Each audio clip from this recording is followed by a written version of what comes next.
Bluetooth Wi-Fi. Oh my god.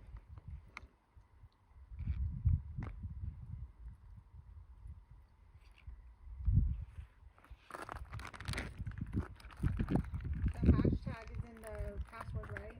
Yeah, so it's... I have it. I have it. Yeah, I have it.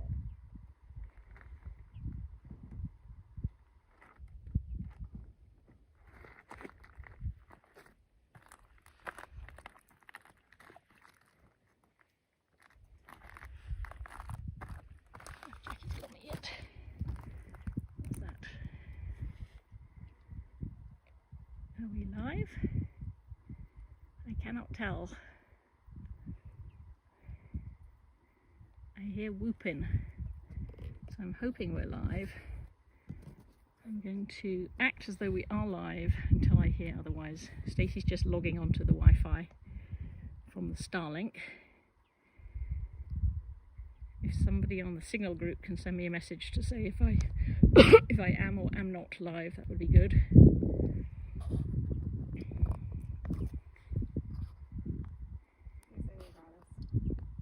Okay. Can she confirm when we are, please?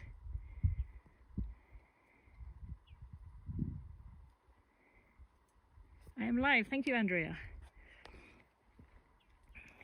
The stream is healthy. Good. So I'm doing this quickly because I can hear whooping up at Deadwood, and I don't know if that means that there is somebody in already, and if in about 30 seconds there'll be a horse.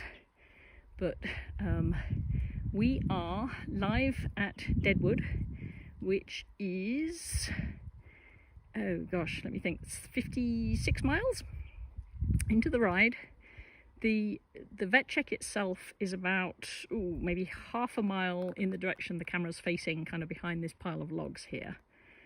And the riders are going to come, I'm hoping this year, last year they ended up coming down this road, and I'm hoping this year they'll actually end up on this little single track, because the footing is a lot better on the single track. So I'm going to swizzle around and do a quick spin around. So they're going to basically follow the single track, and when they get down to here, with my finger, they're going to take off on that little single track there. And they basically follow this ridge down, and it starts to drop down into us. The Deadwood Cemetery is another, I want to say, half a mile further down, and from there they're basically ending up on a single track. And they drop into El Dorado Canyon, which is this canyon here. And I need a pokey stick. Use a pointer. There's a pokey stick. There we go. So yeah, El Dorado Canyon, pokey stick, there it is down in there. And on the far side of the canyon is Michigan Bluff, behind that hill. So it's about a 6-mile canyon, maybe. It's the middle of the three, so it's not the deepest one. The deepest one is a couple of miles in the direction the camera is pointing towards. The Devil's Thumb is a mile past, or rather before, since we're going backwards up the trail. And the Swinging Bridge Canyon is just before Devil's Thumb, so that's the really, really big canyon. What else was I going to tell you? Someone asked if we're seeing the vetting. We're not seeing the vetting, unfortunately. I debated on where would be best to go, and we decided that this was the best spot to actually see the horses going along. If we go into the vet check, the Starlink doesn't work great in there because there's still a lot of trees, even though, I mean, this poor area, it burned so badly. So we've got sort of burnt trees. This used to be super shady in here, and now it's sad, which is why we're standing on a pile of logs, basically.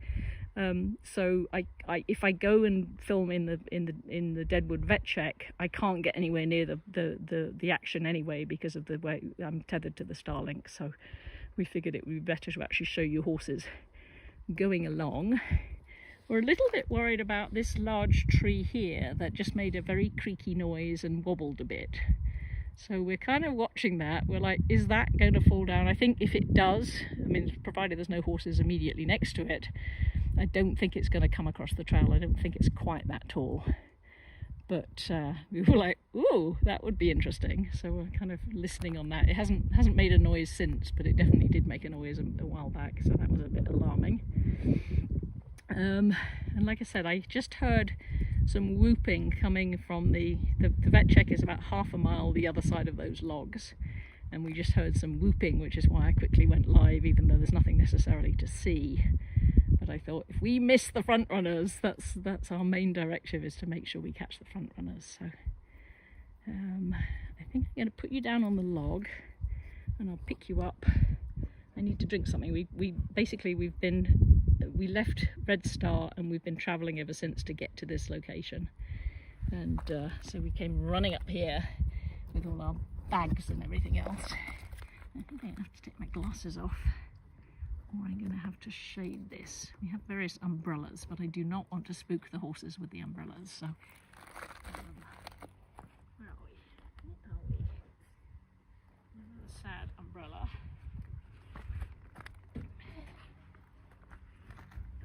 Gatorade. What mile is this? We're at mile 56.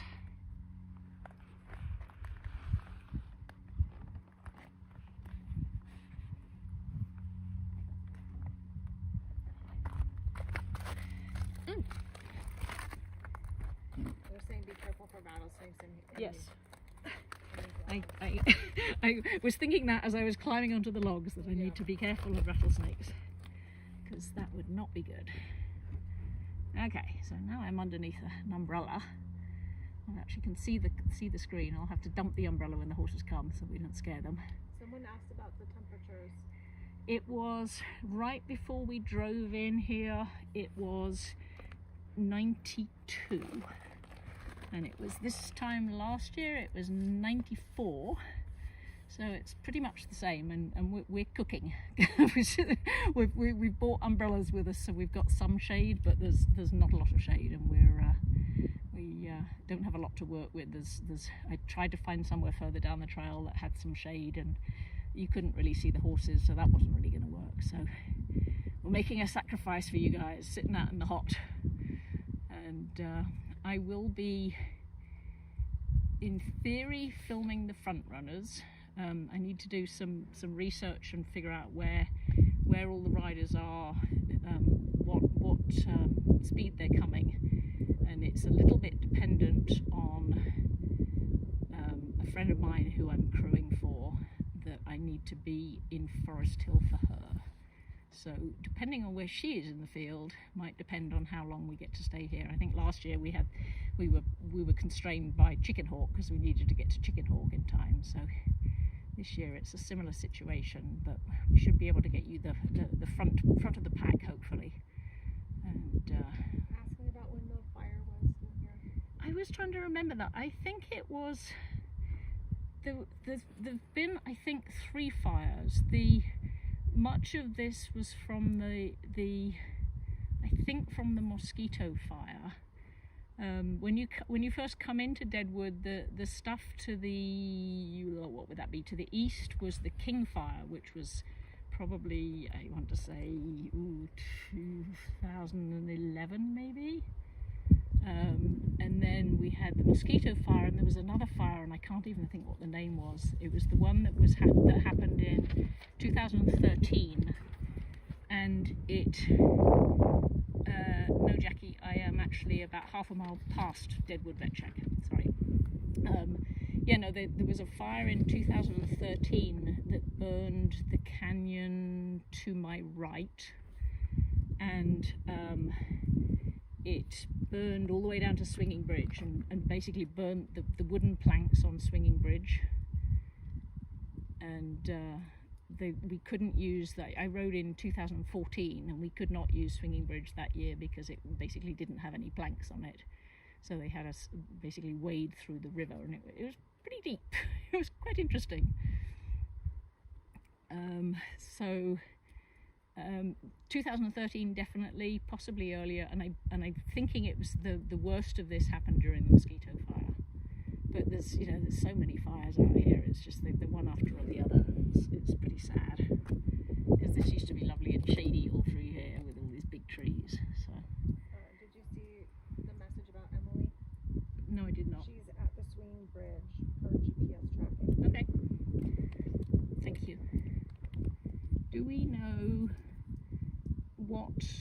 can you see if you can pull up the stats for who left last chance and what order they left last chance in? In the signal. No, when we're in the signal, try going to, let me think, go to teviscup.org. Okay.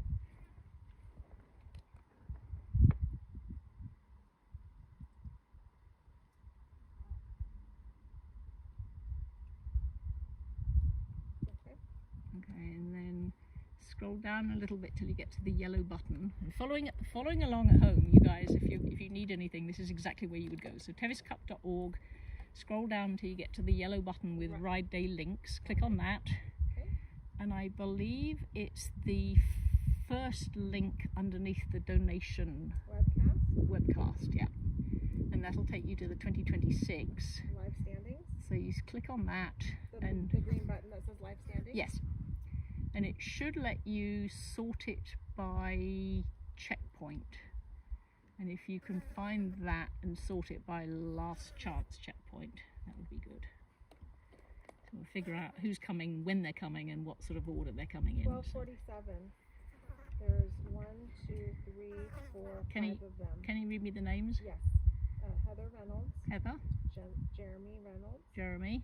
Sonoma Blakely. Sonoma. And Nicola Thorne. Nikki Thorne. And Wash Blakely. And Wash Blakely. Okay. So per Andrea, it looks like Sonoma might be ahead, and she's getting into Devil's Thumb right now. Devil's Thumb is another mile, probably a mile and a half from where we're sitting. So hopefully the whooping I heard was not riders. It was just people whooping. So it sounds like we're going to get probably the top 10 in that case. And then I need to do some math about how long it'll take me. I'll get Stacey on that in a minute. Lucky Stacey. I just sit here and operate the camera and ask her to find things out for me.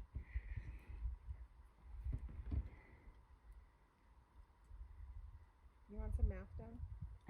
I want you to do a pin from here to Bath Road and Forest Hill and find out how long Google Maps thinks it will take us to get from here to there. And where are we going? We're going to the top of Bath Road, so Forest Hill Road and Bath Road. Okay, so Bath Road, Forest Hill, going where? To here. Oh, to here? Or actually the other way around, from here to there. Okay, so it looks like Bath Road is 2 segments. It'll be the one closest to Forest Hill Road. Got it. And you want to know where it is closest to the road? Yeah. Okay.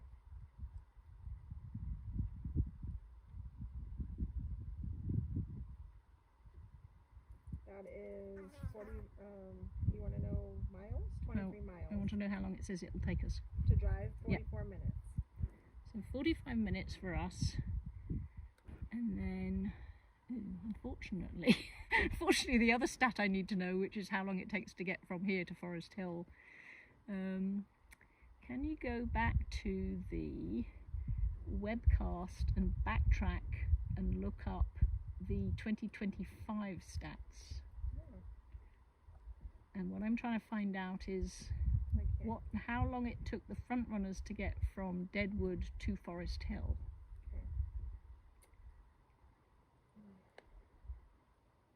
I want to say it's an hour and 45 minutes. So it might be a case of once Emily comes through, I can stay maybe another 40 minutes, and then we need to boogie out of here.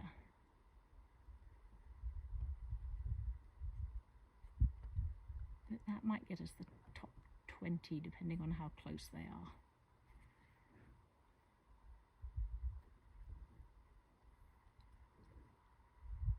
Oh, it's not in the ride. Okay, so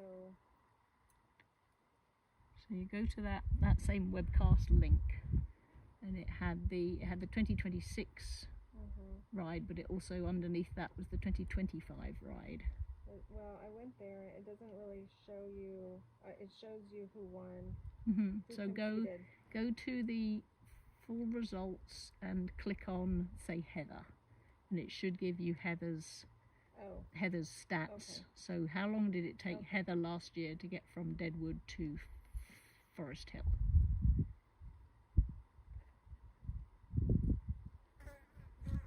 and then you have to do the maths, counting on your fingers, trying to figure it out. I can't click. That's not a link. It should come up with a white page with a picture of Heather, and then to the right it should say. Oh, hang on. Stretch. Oh, Let me get a little more. Just too far away. I can't reach, and I'm sitting cross-legged, and I can't do that. Oh, okay. Let's try this again. Let's have a look. So we get Heather. It's not that. We'll go up here. Full results. Heather.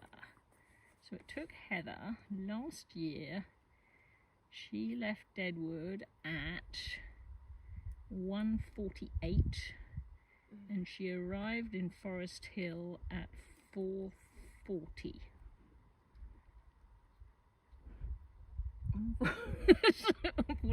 We haven't had a lot of sleep or a lot of food yet. That's 3 hours and 50 minutes. Oh, okay. Well, that's good news. So in theory, we can stay here after Emily comes through, we can stay here another 2 hours.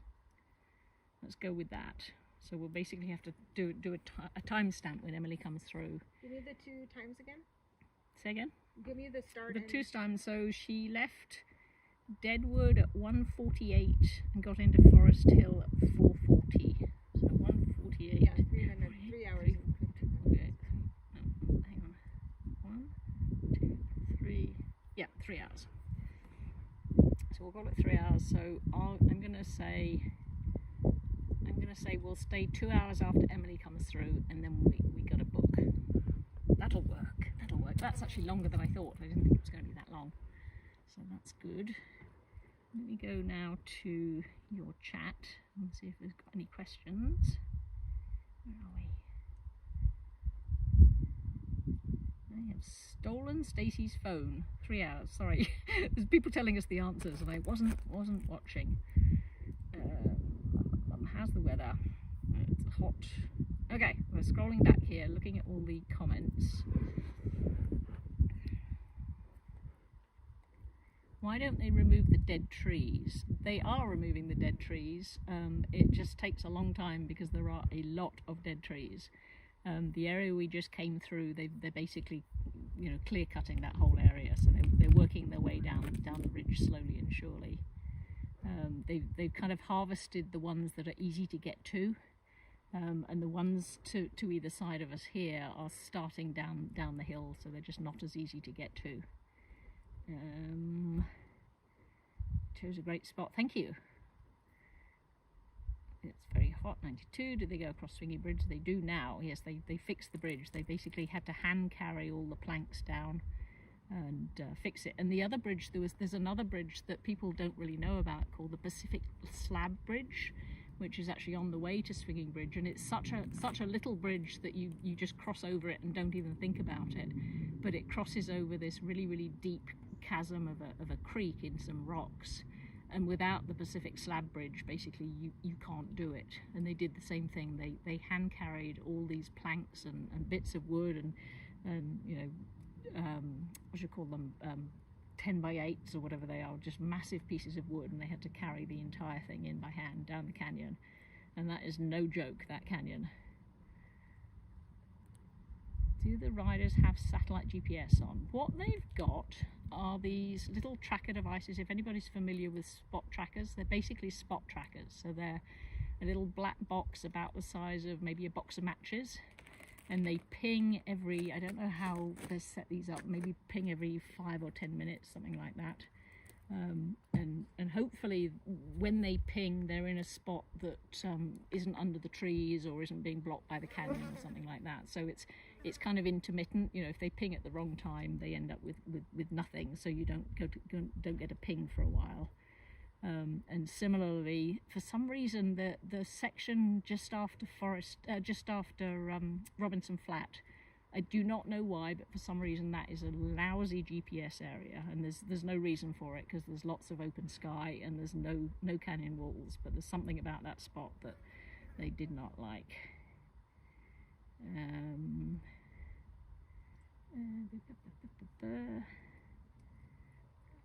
GPS has reached Devil's Thumb, yes. Reynolds has reached Devil's Thumb, this is good. What's the history of the trail? Ah, I can tell you that one. I was just telling Stacey about that as we were driving in. So Deadwood was back in the mining town. All the trails, the majority of the trails that Tevis uses are old mining access trails. So they were basically accessing all the mines in the area, and the place is riddled with mines basically. And Deadwood itself, where we're sitting, used to be a thriving town, and I want to say it had a population of 10 or 20,000 people, just crazy amounts of people. And they had hotels here and stores and you name it, they had it. And once the gold mining boom was gone, it basically sort of fell into disrepair, and now there's nothing here.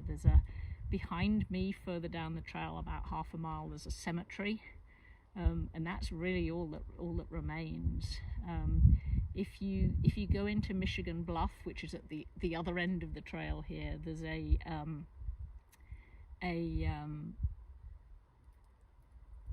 sorry, just blanking it. There's a signboard there that talks about the toll road and how the trail that they're on, which is a skinny little single track. It used to be the toll road between the two towns.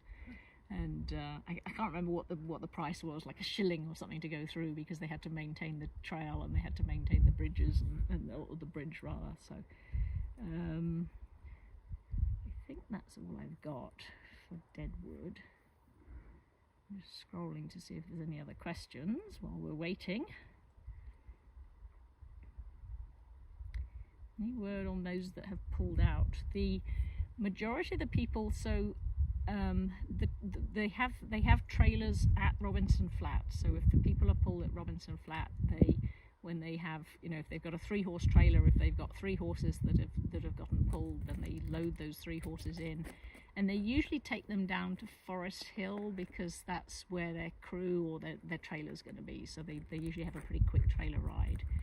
If they are pulled at Last Chance, and I don't know if we have anybody who's pulled from Last Chance yet.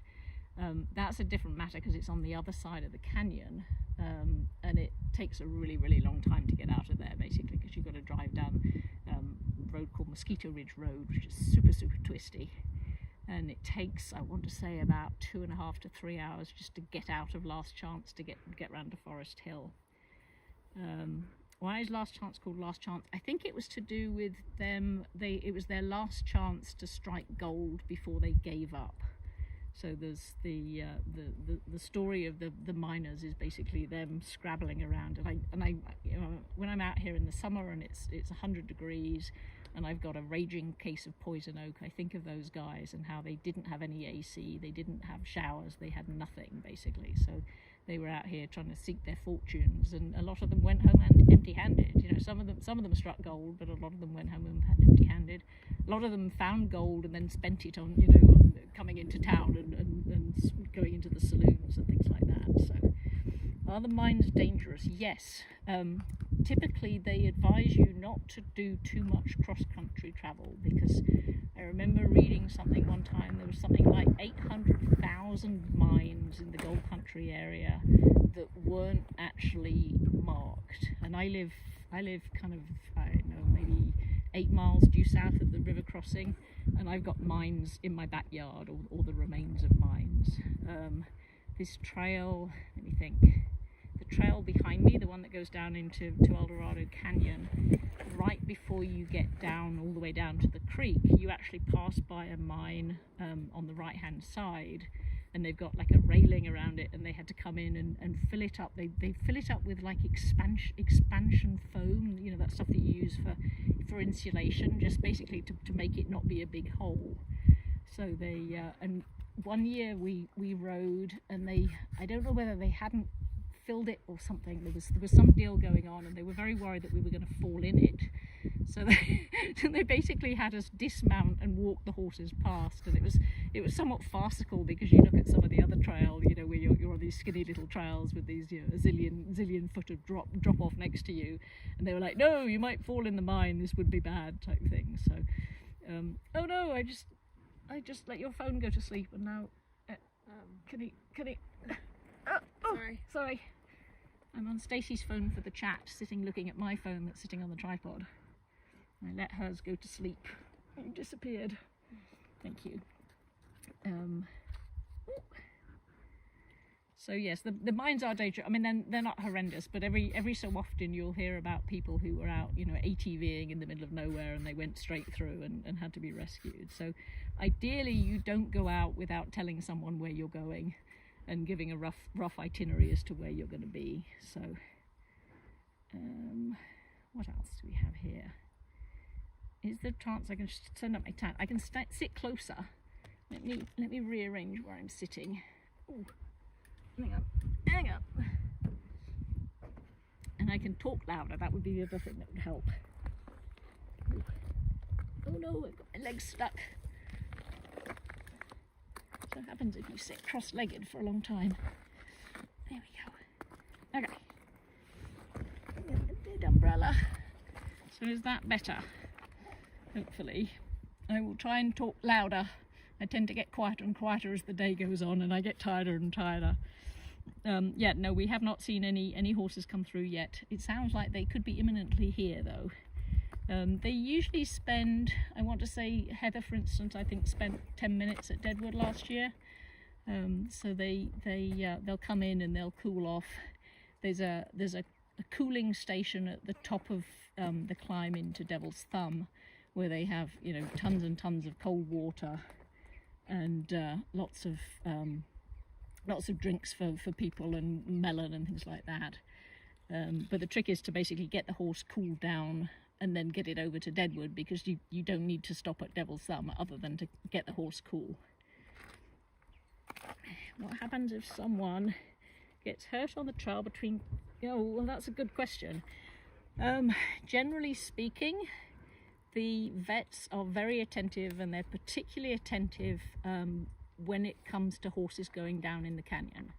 So where they might be a little more lenient if they know the trail's going to be easy, for instance, I'm trying to think of a good example. Actually, there's not very many good examples, but once the horses are going down in the canyon, they get very, very strict about, if the horse doesn't look like it's going to do it, they're going to have a very serious talk with the rider and say, you know, are you really sure you want to do this?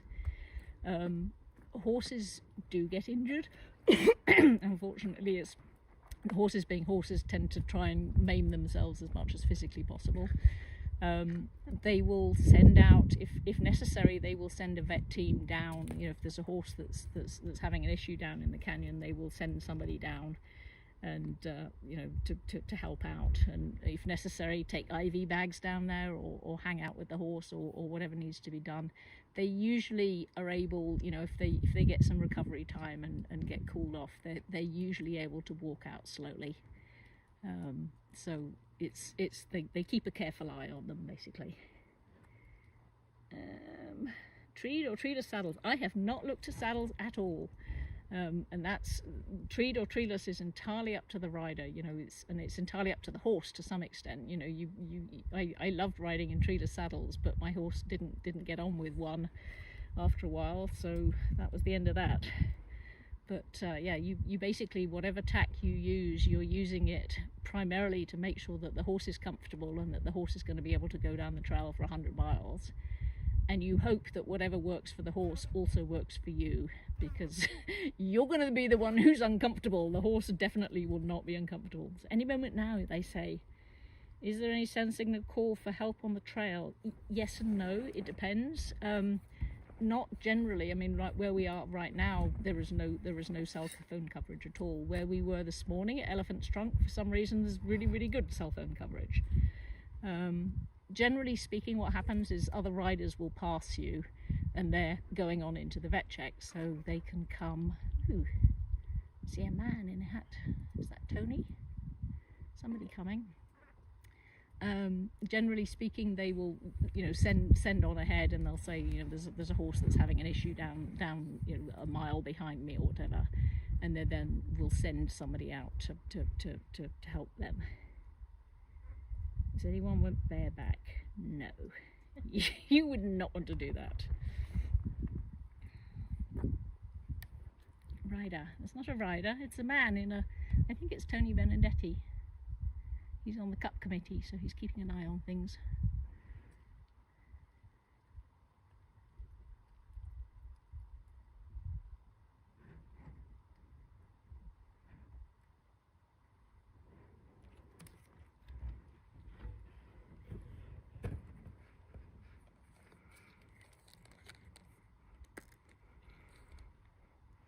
Mike Mills, you asked me that same question back at the Elephant's Trunk. It's the same thing. You need to find somebody who's either willing to lease you a horse, or find somebody who wants to swap and do Golden Horseshoe or something like that and has a thing. Hello. What do you? Oh, your camera.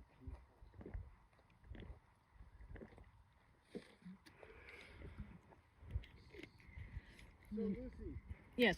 We're going to keep them all, I guess, on the trail all the way to Deadwood. Yeah. Okay, so just keep an eye. Yeah.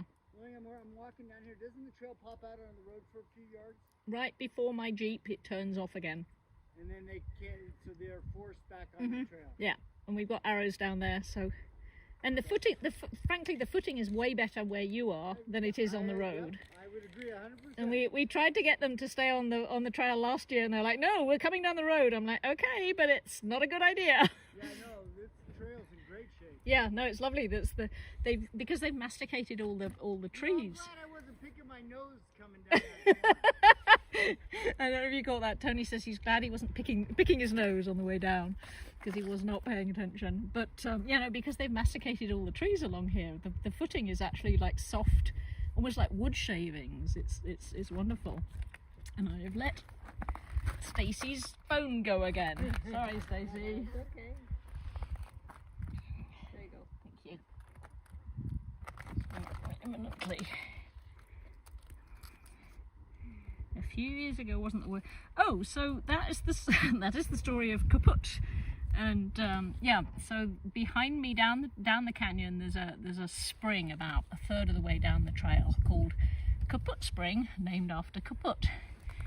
And the trail is much different now. It's back in the day, it was a really narrow trail right there.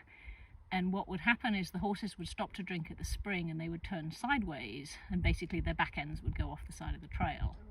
And poor Kaput was one of those, and once he got down in the bottom of the canyon, they couldn't figure out how to actually get him back out again. So they ended up bringing a helicopter in with a sling and helicoptered him out of the trail. So you've got this famous photo of poor Kaput dangling under the helicopter being dragged out. They, I want to say about 20 years ago, they went in and basically widened that whole trail around Kaput Spring.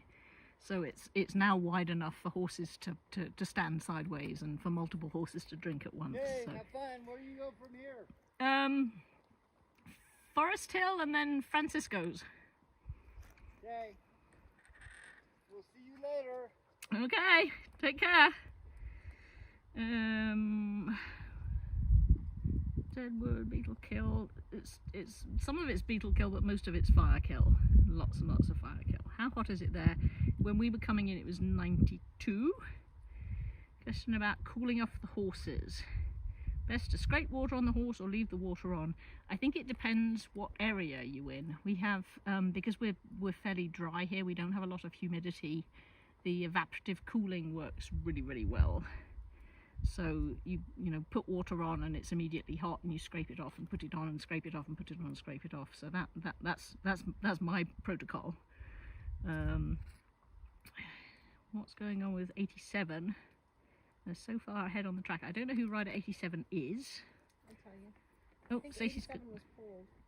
87 was pulled, so it's possible that 87's tracker is actually in a trailer heading towards Forest Hill. That was Aubrey Mathis. Oh yes, Aubrey Mathis. So Aubrey, unfortunately, I know Aubrey was having a back issue, and she was pulled at High Camp.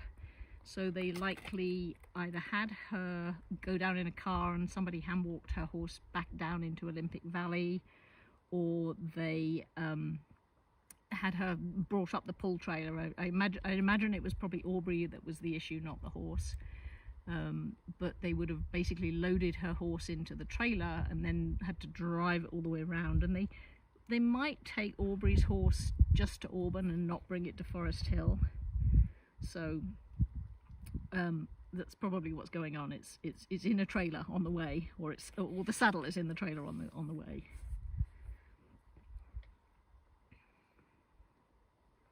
Why don't they do it cooler time of year?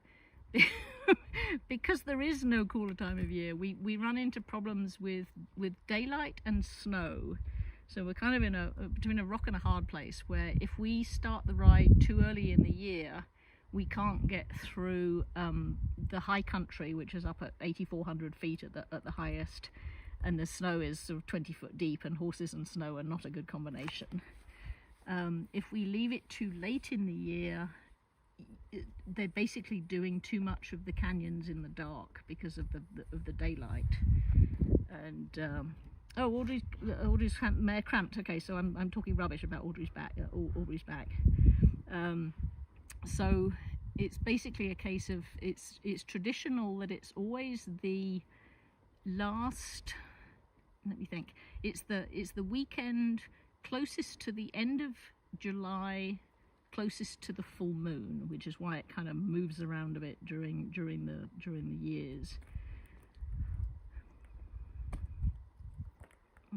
Any info on 69, the 15-year-old pinging off track near the start.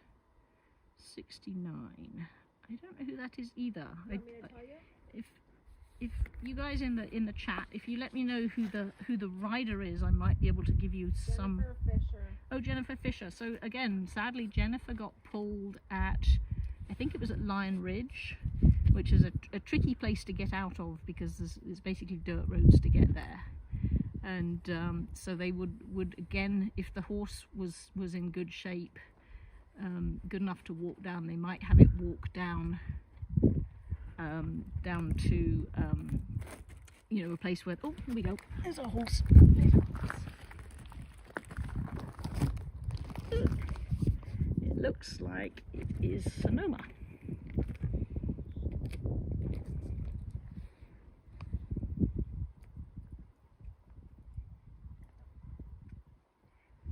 Hello.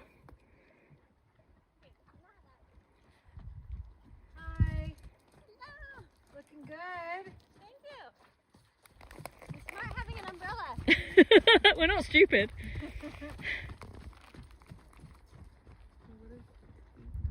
Number 12. Is that Sonoma? Pretty sure that's Sonoma. So Sonoma won the ride back in, I want to say 2018 maybe. So I was telling the story earlier. She is okay, she's gone. I'm going to swivel round again. She is part of the Blakely family, and everybody in their family except for Dad has won either the Tevis Cup or the Haggard Cup. So I know the Dad is probably trying to add to the trophies of the family, not succeeding. The umbrella collapsed here. There's actually a little breeze up here, which is kind of nice. Okay. Let's sit back down underneath. What's the elevation here?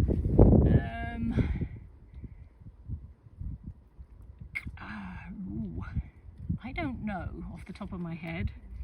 Do I know? I want to say 5,000-6,000, and I might be lying. Maybe somebody at home can look that up and see if they can find it on the trail. What the elevation is here. Oh, hang on, we're going again.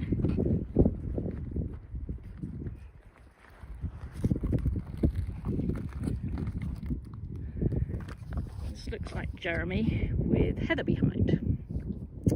So Jeremy gets off and runs a lot.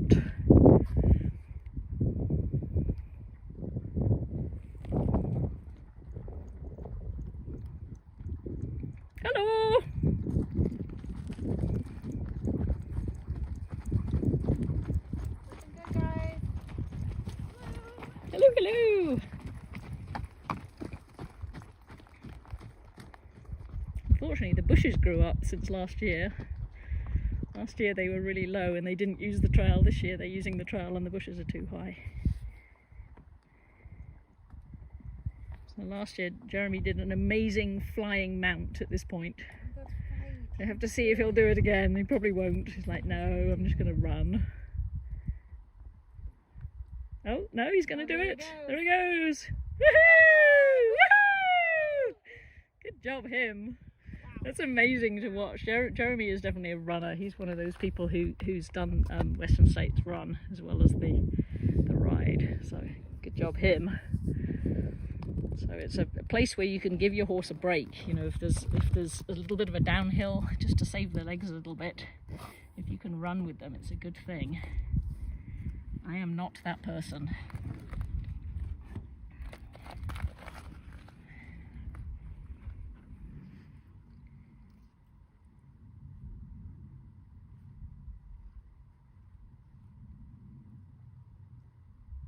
I've lost my chat. Where's the chat gone?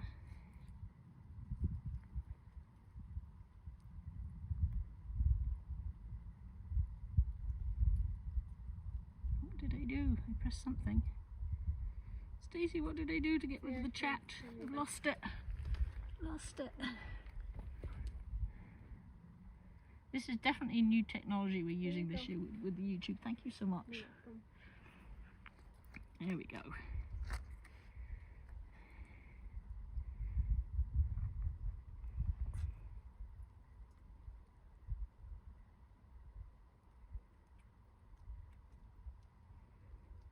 I thought Jeepers and April had been pulled at Robinson Flat. I thought that was the rumour I had, and possibly that was a rumour and that was not true.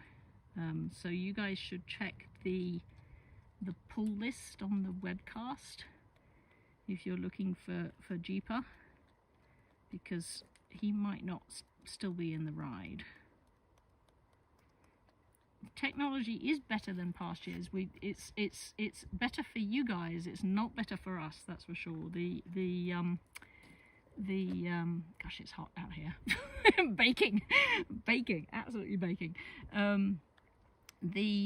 In order to be able to get the live stream onto YouTube, we have to use 2 pieces of software, and we have to have what we're calling our puppeteer, which is somebody back at home on a computer or in net control on a computer, and we have to text them and say we're going to go live. We go live, and then they release our feed basically and pipe us into YouTube. So it's you know, the Facebook one where you just press the go live button and off you went was lovely for us, but not so great because they wouldn't let us do more than one location at a time, so we would step on each other and we'd have to dump you out at the wrong moment and things like that.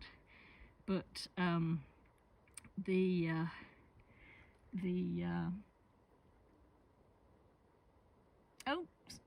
apparently the rumor I heard about Jeepers was completely incorrect, so never mind. I just got confirmation of that, so I apologize for that. Like I said, you get information from people, and it's not always good information. Sometimes people saw something that they thought was somebody getting pulled, and it was actually somebody just, you know, having rest or getting a drink or whatever. So I apologise for that. Andrew Newby, it is about, I would say, judging by how hot I just suddenly felt, probably around 95 degrees. It was 92. It's hotter than it was when we got here. I can tell you that. It's the heat is radiating. There's a little bit of a breeze, which is nice when it comes through, but it's pretty hot. Is Treasure riding a bridle? Yes, Treasure is wearing a bridle this year.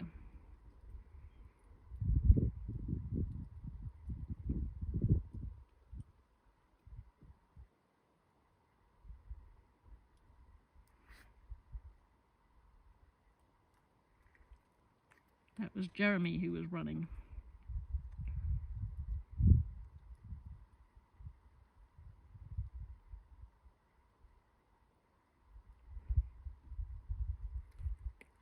I can see the heat haze as well coming off the road. It's crazy hot. Crazy hot. Good afternoon, Becky. What are sweep riders? So we have a team of riders who basically go out behind the last rider, and they don't do the whole trail. They do like a section at a time, and they get sent out behind the sweep riders, and they have radio. So if they come across a horse that's having an issue, or a rider that's having an issue, and they can basically radio in and get some help, or get somebody to come out and sort things out, or just let them know, you know, the rider's still moving, but they're moving very slowly. So the sweep riders are basically they're a safety net for the riders going forward, and they have these little radio antennas on the top of their helmets. It's pretty cool to see. Yeah, no, I was incorrect about Jeepers. I apologise for that. How much hotter will it be in the canyons? Oh, that's a good question. It is hellishly hot in the canyon behind me. I rode 2 years ago, and I about got heat stroke when I pre-rode it, and about got heat stroke because I got off and walked. So I decided I wasn't going to do that, so I stayed on the horse, and I looked a little better, but the horse looked a little worse. So it's very, very hot down there, basically. Is Deadwood a vet check? Yes, Deadwood is a full vet check. It's what we call a gate and go vet check. So they basically just have to come in and meet the pulse criteria, which is 60. And once they meet the pulse criteria, the pulse criteria, and continue on through doing the vetting, they can leave at whatever point they want. If they want to stay, there's nothing, you know, there's no rule about how they have to leave. So if they want to stay longer, they're definitely able to do that. But there's no hold like there is at Robinson Flat or at Forest Hill. Did Nikki Thorne come through? No, she did not. She's not riding with them anymore. It is a dry heat, and I do admit that I could not do it if it was humid. But 100 degrees is still 100 degrees. So yes, sweep riders tend to only work certain sections. They don't do the whole trail. They'll pick a chunk between, you know, between two checkpoints or something.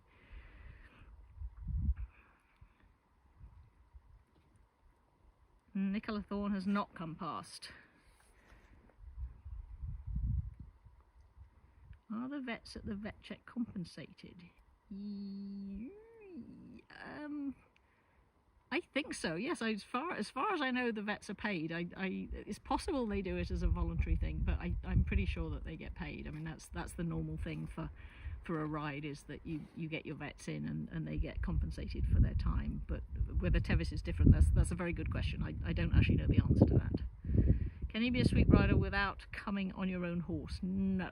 They have fairly stringent rules about becoming a sweep rider, and you have to basically qualify. So you have to prove that you and your horse are both capable of dealing with certain situations without getting in a kerfuffle. And so no is the answer to that. I mean, if you have a friend who's willing to loan you a horse and you're used to that horse, and you can, you know, function with that horse, that's one thing. But you can't just be a horseless person, basically. Although you can help out with things like the radio. If you have radio credentials, then you know, they always need radio people to help out. Yes, miserable on the East Coast with the humidity. How many total vet checks are there? Well, if I go down the course, we have at High Camp, it's just a number taker. We have a vet there, but there's not actually any kind of vet check, but we have a vet there for safety reasons. Then they come through Granite Chief and they go to Lion Ridge, which is just a trot by. So they basically have to trot past the vet under saddle and prove that the legs are still attached properly. And again, there's a vet there. Then they come into Red Star. Red Star is the first proper vet check where they have to meet a pulse criteria of 60, and then go through the vet, and then they can leave. Then another 8 miles down the road is Robinson Flat at 36 miles. That's the first hold where they actually get the horses have to stop for an hour. Then they leave, and there's an aid station at Dusty Corners just before they go onto the Pucker Point Trail, but they don't have to stop. It's just they've got watermelon and ice water, and it's absolutely marvelous. It's an amazing place, that place. Then they have a gate and go vet check at Last Chance, which again they have to meet pulse criteria. They have to go through the vets, and then once that's happened, they can go again. They come from Last Chance. They come through the Swinging Bridge Canyon up into Devil's Thumb, which I've mentioned. Again, it's an aid station where it's basically water to cool your horse and cool the rider. Then they come to Deadwood, which is another gate and go, pulse criteria 60, have to get through the vet, and then once that's happened, you can go. They go through the Eldorado Canyon, which is about 3 miles down, 3 miles up, and you think, oh, it's only 6 miles, that won't take long. It's about an hour down and an hour up, and you come into Michigan Bluff. And Michigan Bluff used to be the vet check, and then once they started getting more and more people in Michigan Bluff, there was too much. Basically, people were starting to build houses where we used to have the vet check, so that wasn't going to work. So they ended up moving it to Chicken Hawk. So there's now, you come out of the canyon and there's places to cool the horse off at Michigan Bluff, but they basically carry on to Chicken Hawk. And again, another gate and go, so you've got to reach your 60 criteria, get through the vet, then you go on another 4 miles, I think it is, through the Baby Bear Canyon, which is the Volcano Canyon, into Forest Hill. And Forest Hill is the second of the 2 hold checks, so you've got an hour hold at Forest Hill. And from Forest Hill, you continue down, you go past an aid station at Cal 1, which they've got water for horses and water for people. And they have another aid station at Cal 2. And you finally end up coming down into Francisco's, which is down at the river level. And again, gate and go, 60 criteria, get through the vet. You carry on 3 miles past Francisco's and cross the river, and then it's another, 6 miles to Lower Quarry, and Lower Quarry is at 96 miles, 94 miles, one of those two. And it's your last gate and go, so you basically 60 criteria, meet the vet criteria, and off you go. And if you can make it to Auburn in time for 5:15 in the morning, you are done. And then you have your final vetting. So long as you've passed your final vetting, you've managed it. So the answer is a lot of vet checks. But it's a safety issue. You know, it's hot out here. The trail is really, really grueling. So it's not a we're not doing it for fun, basically. Scrolling here. Can I get closer to have I gotten quiet again? I'm sorry, I apologize.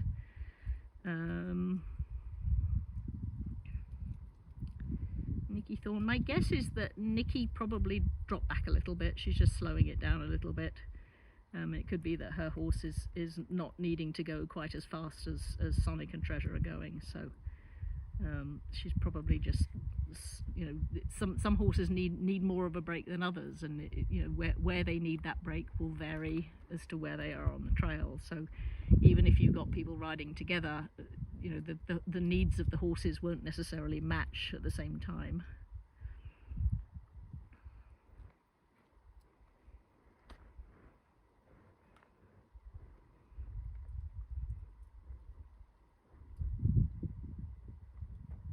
So apparently there's another group of riders reached Devil's Thumb, so this is good.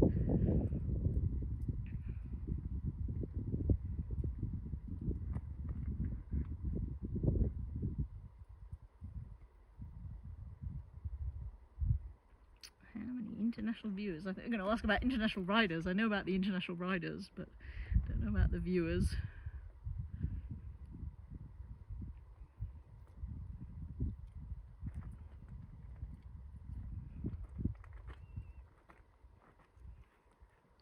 We have seen so far 3 riders have come through: Sonoma, Blakely, Jeremy and Heather.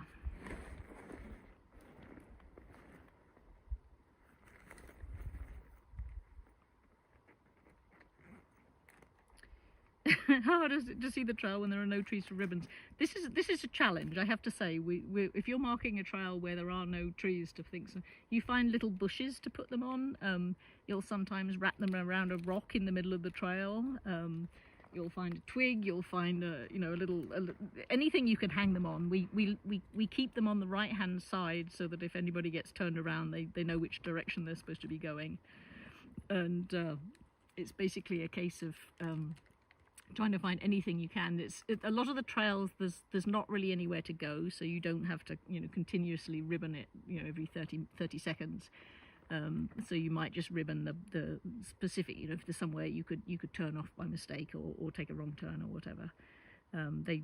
They often put what they call confidence ribbons. So you'll be riding along and you think, I haven't seen a ribbon in a while, and you suddenly start thinking, did I miss a turn? Has something gone wrong? So you end up having to basically put a ribbon out there to say, yeah, you're still in the right place. There's nowhere to go, but you're still in the right place.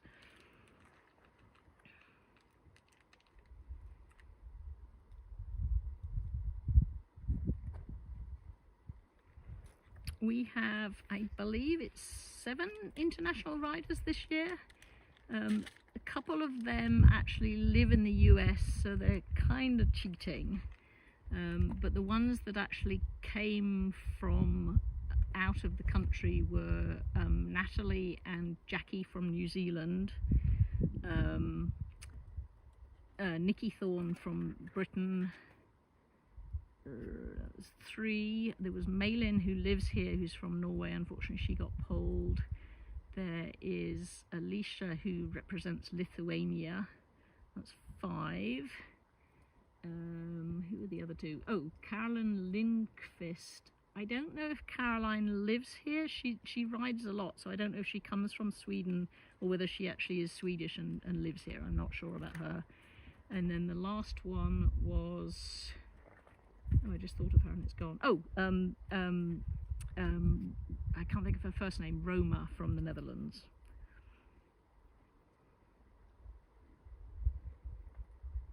Yeah, I'm bummed about Cody and Ken. That's really, really rotten.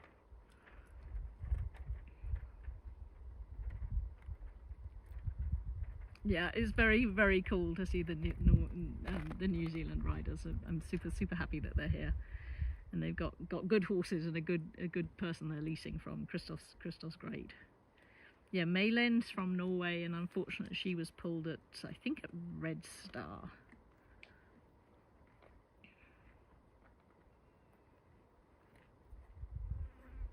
What do the riders do for bathroom breaks?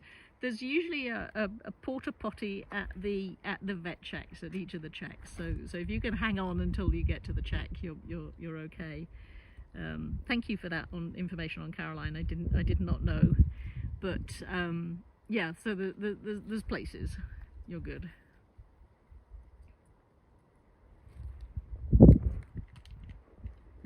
How can we see who got pulled? If you go to the webcast link, there should be a tab in there. If you're on a phone, there's 3 little lines on the top right hand corner, and you can basically click on that, and there should be a pull list. Does anyone international fly a horse here? Very occasionally. The last one I can think of who did that, we had a rider come from Australia who had I'm trying to think of the name of the horse. I want to say it was something like Murdoch, and the guy's name was Peter something. This would have been maybe 15 plus years ago, and he actually shipped the horse, and I don't know how he did it, but he shipped the horse from Australia to here. It was an Arabian Appaloosa. It was an amazing looking horse, and he brought the horse with him, and they rode. He might have actually brought 2 horses. I can't remember exactly, but yeah, they rode.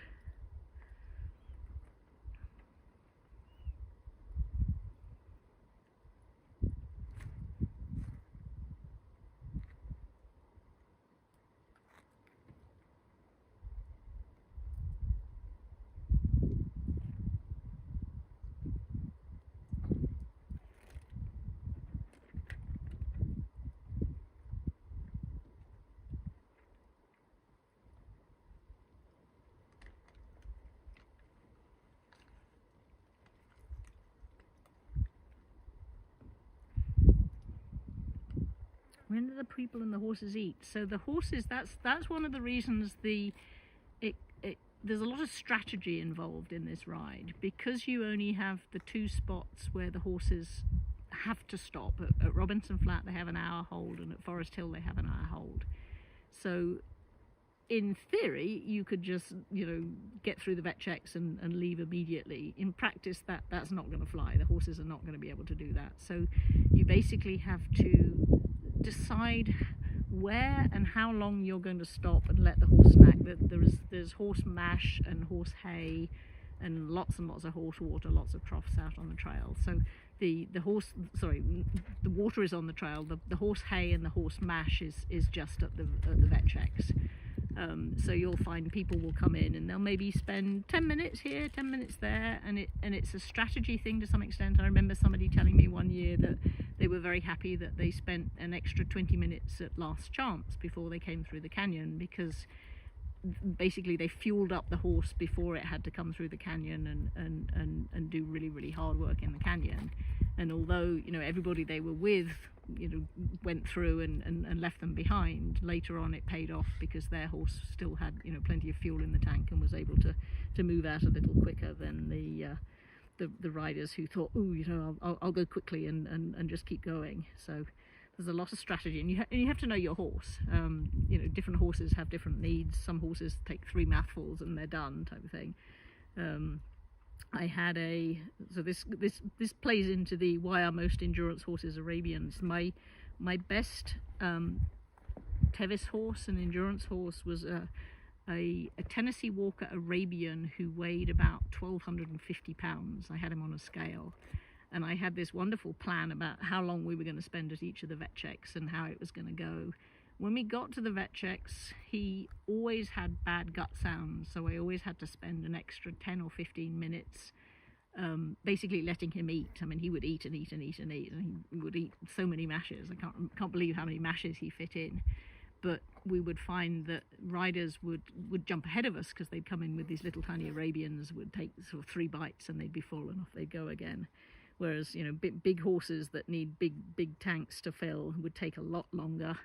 But then we would catch them on the trail and then we would repeat it at the next vet check. So it was, you know, my wonderful plan about what was going to happen was not actually feasible. So Arabians are pretty much built to they're lean and they're easy to get fit, and they do well on very little.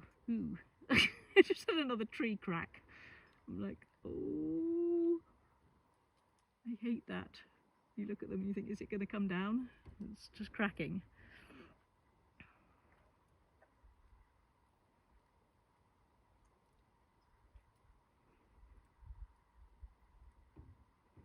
That section of trail after Robinson Flat, I mentioned this earlier, for some reason, and I don't know why, because the terrain is not that bad, but it never has good GPS coverage there. The trackers always get pinged weird.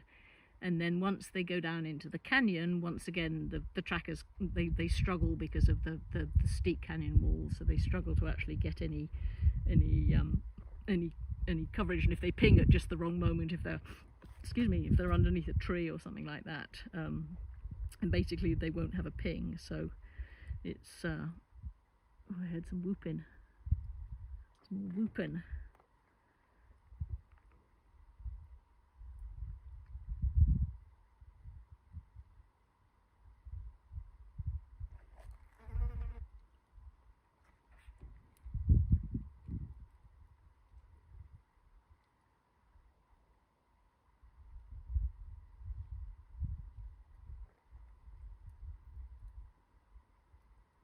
Can I use the tree? I'm not gonna, oh, here we go, maybe I am gonna move it. So the tree is to my right. Is our next, oops, losing my thing, our next riders. This looks like it might be Andy Botello and Karen Donnelly. So Karen won the Tevis Cup on the grey that Andy is riding in 2016, I want to say. Hello!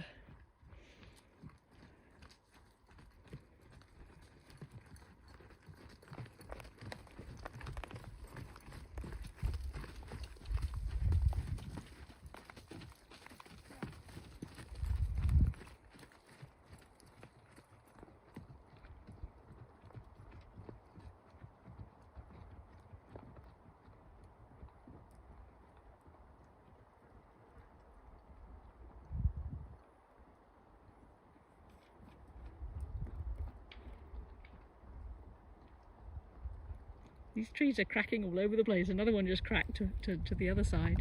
Let me grab my umbrella before it blows away.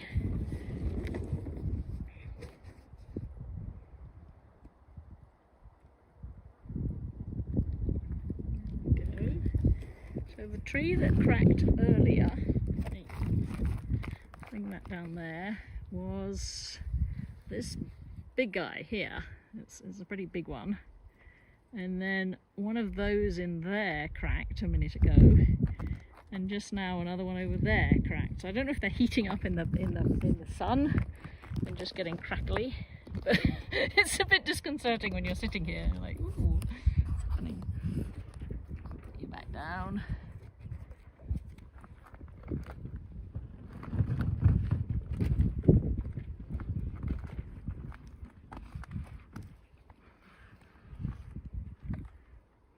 So yeah, Winnie is 24 years old. I think she is going for her, I want to say her 9th finish, the grey that Andy Botello in the back was riding. So that's pretty amazing, the fact that she's going for that many. Has John Perry come through? No, he has not. The tree death is all to do with it's a fire, it's a burn thing. They're not beetle deaths. They're we got burned deaths. You can actually see the charring on the side of the trees. Nikki Thorne has not come through yet. You have not missed her. How long have I been volunteering? Since 1997. So a long time.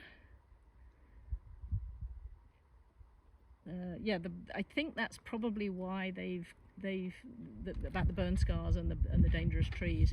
I think that's why they've cleared them away from the road, so that it's safe for people to come through here, and they'll eventually get in there and take them all out. But it's just going to take a while.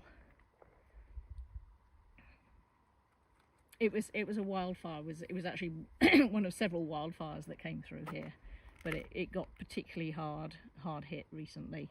In the last, I want to say from the mosquito fire, but it was already fire riddled from other fires.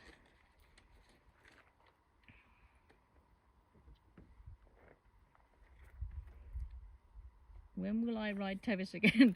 Well, I don't know.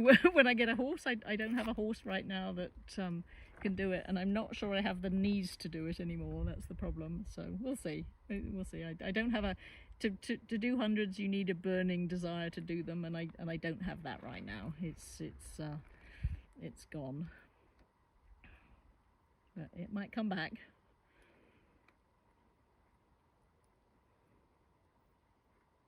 Nine Tevis rides. No, that is not a record. The record is held by a quarter horse named Thunder's Lightning Bar, Thundy, who was ridden by Pat Chappell. And Pat's daughter, Nicole Wirtz, should be coming through here at some point soon-ish.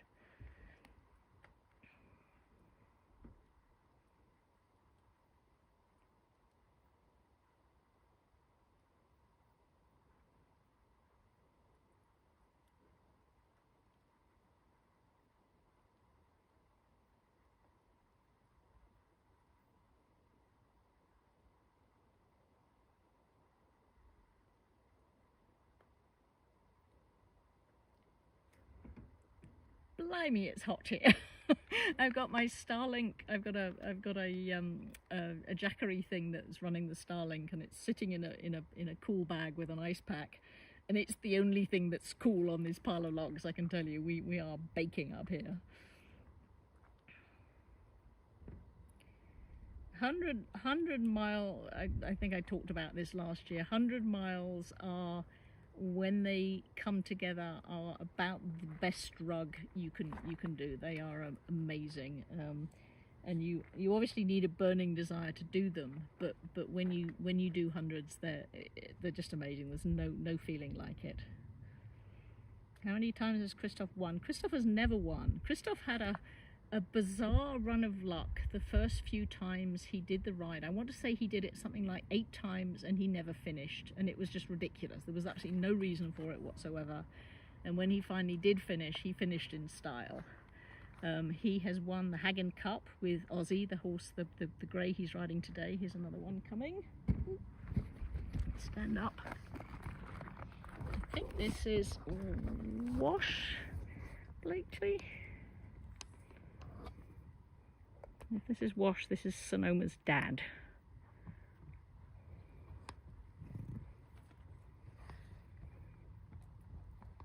Hello! Hi. Hi, girls. Like the horse. So Wash clearly is a runner, and I would imagine that when he gets a bit past us and starts down the single track, he's going to be off that horse and running with it. What's his name? Wash Blakely. That's Wash. Yeah. Oh. And... Hello! Hi.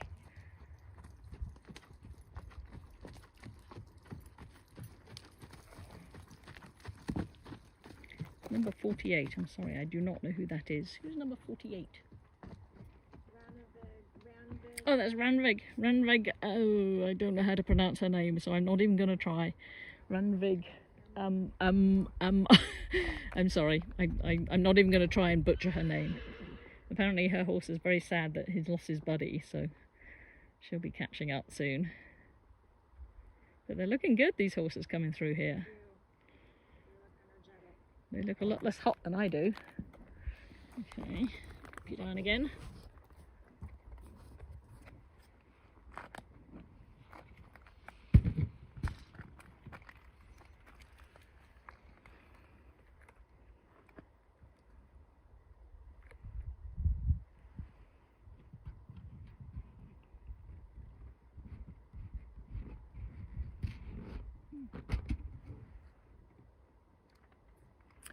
Susie Hayes. Yes, I can tell you about Susie Hayes.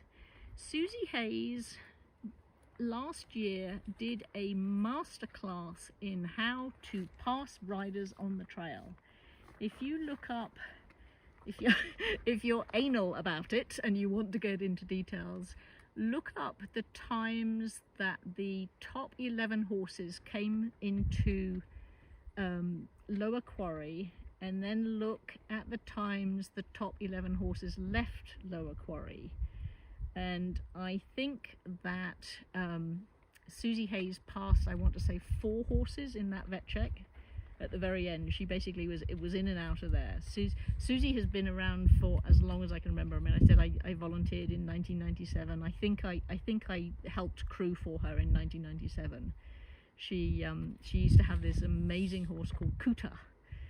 Kootenai Zizaru, I think was his real name, but he was Kuta, and he was a Hall of Fame horse. He was an enormous chestnut, but he was beautifully proportioned. So you looked at him and you didn't realize how big he was, and then you got up close to him and you got closer and closer, and he just got bigger and bigger and bigger, and he was sort of, you know, a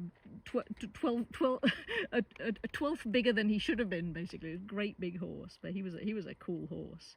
And Susie has always had amazing horses. She's a very, very smart rider, and she's very quiet and very matter of fact about what she does. But she's one to watch, basically.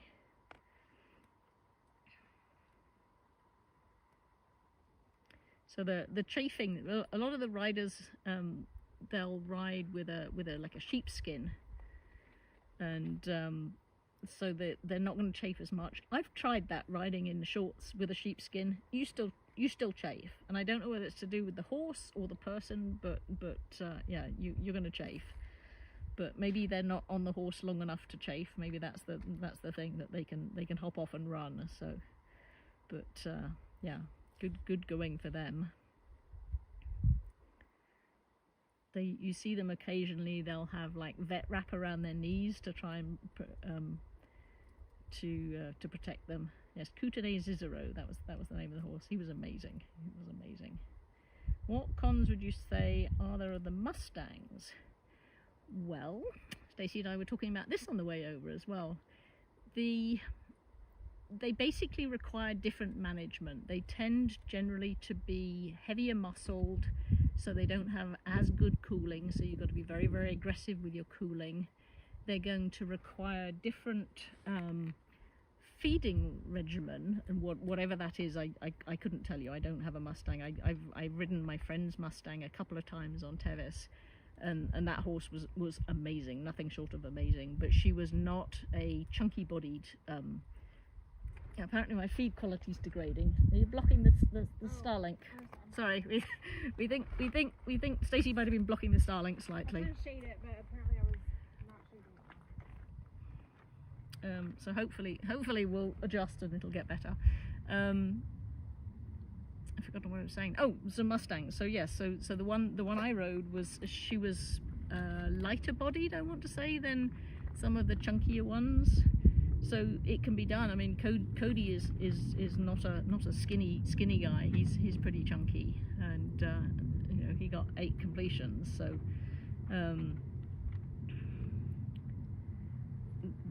they just require different management, sort of thing. You can't be as complacent about what you're doing with them. You've got to really manage them well.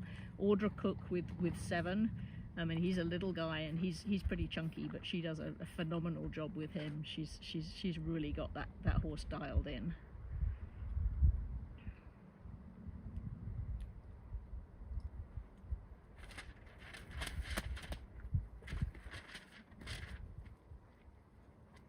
The thing with Mustangs is because they're, I was going to say they're mutts, and I don't mean that in a derogatory way.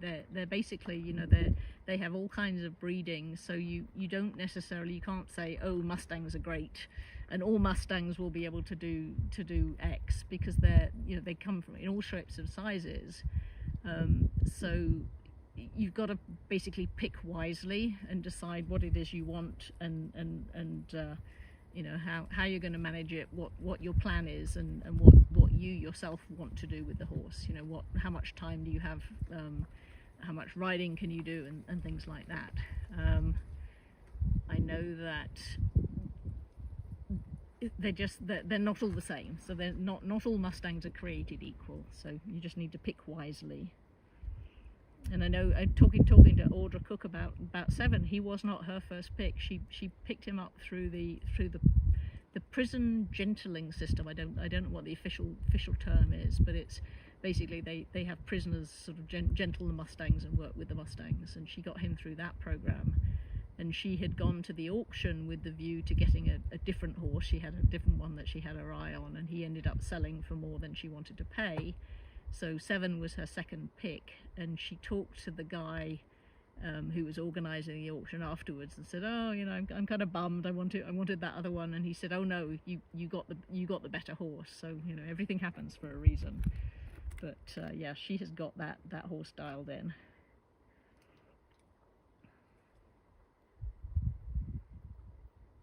I think the idea of having some luck, I think that's true with any horse to some extent. I mean, I've got a Arabian at home. He's retired now, but he was beautifully bred. His grandmother won Tevis, and his mother had top 5 Tevis, and his mother had won Virginia City.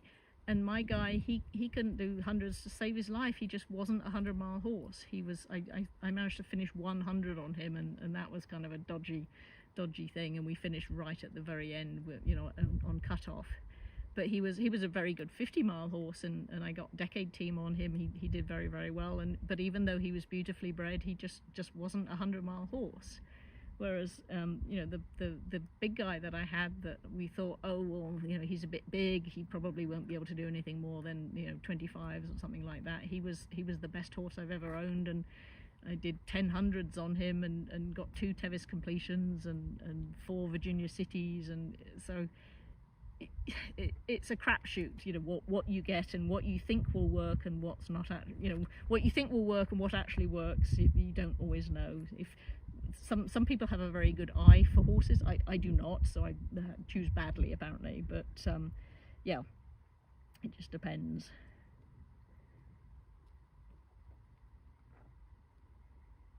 Yes, a large-hearted horse, and I think that's what my big guy had. But the other thing is, you need a horse.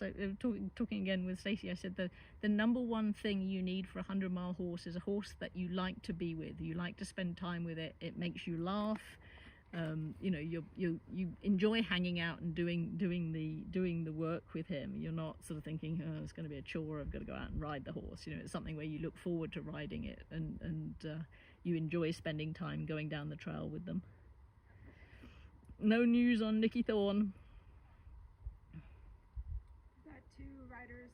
Oh, 2 riders. They've stopped. Probably because they're looking at my umbrella. That's not good. Put the umbrella down. Stay there, umbrella. Do not blow away. The rider in the front is Suzanne Ford Huff. She's a rider out of Nevada. She's probably one of the top riders in Nevada. And the rider behind her, sorry, my umbrella's riding away, is Susie Hayes, who we talked about earlier. Hi guys! This is Suzanne, and this is Susie.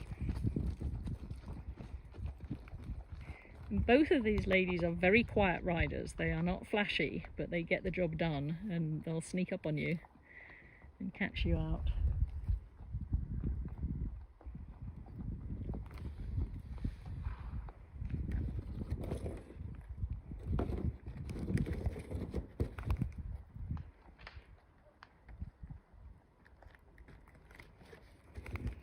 Swiveling you back round, put you down. Sorry, I'm trying to stop the umbrella blowing away in the background, which is why you're looking at the sky for a second while I get myself sorted again.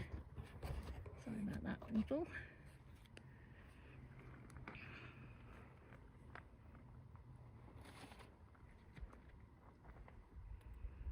How is Scott doing? I haven't seen Scott since Elephant's Trunk, so I'm hoping he's doing well. Oh, here's the next one. This is Emily. This is your Emily? This is my Emily with Nadji. This is Emily's first Tevis. Not her first 100, but it's her first Tevis. Nadji's a little tiny guy, tiny lady. Woo, Emily! Sorry, Nadji, did we scare you? She's like, I don't think so. I don't think so. I was just pooping. You're gonna get that on camera now. Yep, we've got you on camera for perpetuity. 900 people get to see that. She looks good though. She's perky. Yeah, she's pretty perky. Okay, I will see you in Forest Hill in about 3 hours. You take care.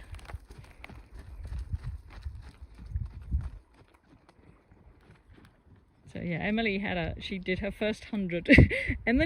We met Emily, my friend Annette and we met Emily down in Joshua Tree one year, and she was out riding, and we saw her tack, and we went scuttling over like little fangirls, and we were like, do you do endurance? And she said no. She said, I don't have any interest in that, she said. And we said, oh, would you like to ride with us? And she was like, no, not really, because she liked to ride long and far. And we were like, well, this is perfect, you know. And we never actually did ride with her, but we put the bee in her bonnet about endurance riding, and we said, oh, you'd love it, you know, this is the perfect sport for you, given what you do. And we told her all about the rides. She lives down in somewhere near Tulare, I think, down in sort of central California, down in the Central Valley. But we told her all about the local rides, and we sang the praises of the endurance riding, and we got her in, basically. So the AERC had a program, probably 10, 15, 20 years ago, where it was I Got Mine, and the idea was that you were supposed to bring other riders into the sport, and if you did it, you got a badge saying I got mine. So Emily is our I Got Mine, so we got her into it, and she was like, no, I have no interest in doing Tevis, I have no interest in doing hundreds. So fast forward to last year, she did Virginia City, and she was having a really, really good ride, and she chose poorly in her footwear, and ended up basically her shoes fell off the horse. The horse was fine, but the shoes disintegrated, so she ended up kind of coming in really sadly. Oh, here's the next lot.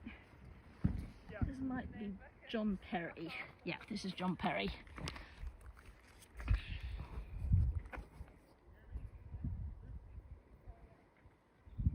And probably Nicole behind him.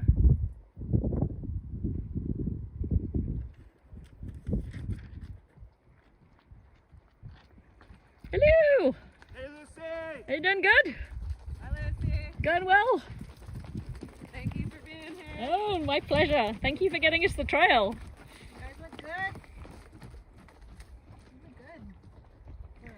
So John Perry on the grey in front is last year's Hagen Cup winner, and Nicole in the back on the bay, Sammy. She is the daughter of Pat Chappelle that I was saying about, who has the most finishes on a single horse. But Nicole has been doing this since she was a junior. I don't know how many hundreds Nicole has got, but it's got to be in the, I want to say, in the 30s, if not higher. Somebody should look her record up one time and see how many hundreds she's done. Okay, let's put you back on here. Oh.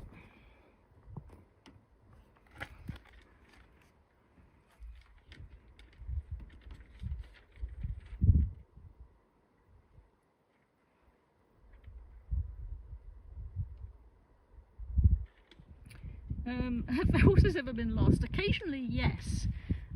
We had a rider one year up in the high country in Granite Chief who, I think the horse stepped in a bog and got scared and basically dumped the rider and ran off in Granite Chief, which is the rider's worst nightmare. And that's why we now have them put the trackers on the horse, and that's been really, really helpful because it means we know exactly where the horse is. So it's a lot easier to find them now. Here's the next one. This is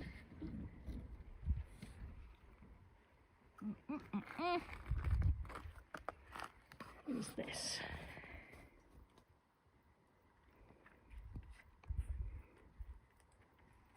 I'm blanking on who this is right now. We might get a number if I don't recognise them when they get close.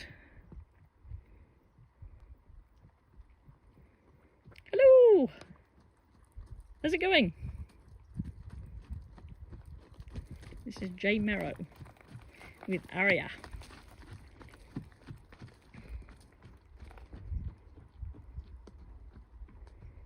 And Jay, I told the story, excuse me, I'm losing my voice.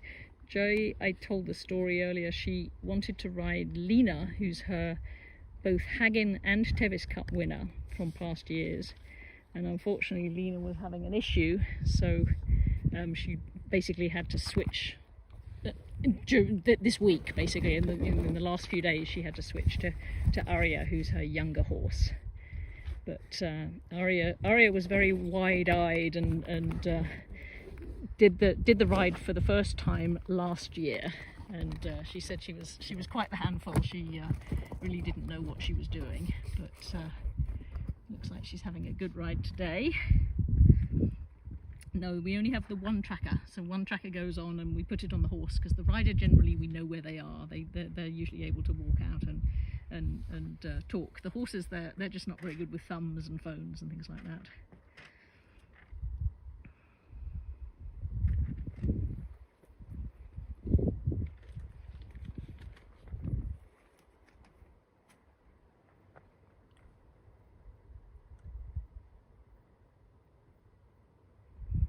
Yeah, so Hagen Cup, I'll see if I can get through this before before the next horse comes. The Hagen Cup, the AERC have the Best Condition Award that goes to basically the top 10 horses, the first 10 horses to finish have to show for best condition, and they have them trot out in a circle, trot out and back, and the vets go over them. Oh, no, it didn't work. I've got somebody coming. I'll have to continue this later. This might be Molly Kiros. Just looking here. I think that's who it is. So Molly with Mac. Molly and Mac have been a good partnership for a number of years now. And I think Mac is going for his 5th finish. So he'll be a Roby Trophy person if he finishes. Hello!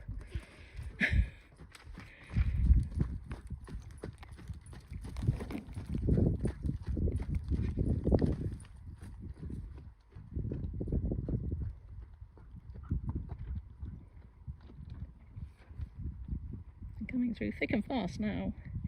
So yeah, so the Hagen, that's how the AERC Best Condition Award runs. The best condition for Tevis is all of those things but more. Sorted. Back under the umbrella. Right. Pointing at the sky for a second. The best condition for the Hagging Cup, and we will be broadcasting the Hagging Cup judging tomorrow morning at 10 o'clock it starts, and we've got Brenna's going to be on that one, and basically she'll film all of the, I say it's the top 10, the top 10 don't always all show, because if your horse doesn't look so good after a hard day on the trail, that they don't necessarily have to show. But the Hagging Cup not only takes into account the condition of the horse, it also takes into account to some extent sportsmanship. So the Cup committee, the guy who wandered down here earlier before the horses came through, Tony, he's the head of the Cup committee, and they're out on the trail and they are watching the horses and the riders, and they're watching how the riders deal with the horses, they're watching how the riders deal with people around them, the volunteers, the people helping them, or their crew or whatever. And there's a definite element of sportsmanship as to how they behaved on the day. And so if you've got somebody who's like, oh, look at me, I can race really well, but nobody wants to be around you, then there's a good chance that even if your horse looks phenomenal, you will not be getting the Hagging Cup. So there's definitely a sportsmanship aspect in there, and for that reason AERC does not recognise the Hagging Cup as a best condition award, because it's got this slightly different tweak to it that the standard AERC you need more fluids, apparently. I'm forgetting what I'm saying here, but the standard best condition at AERC does not recognise the sportsmanship aspect.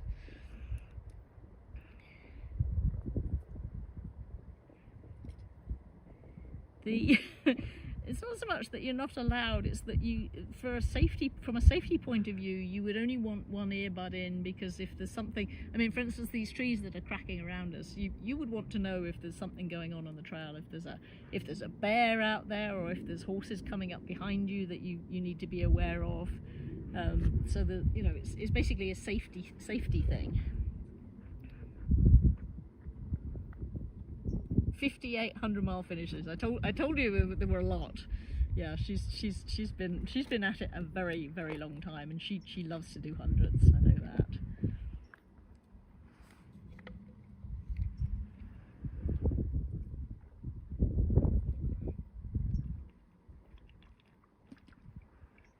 I'm lugging down some Gatorade here.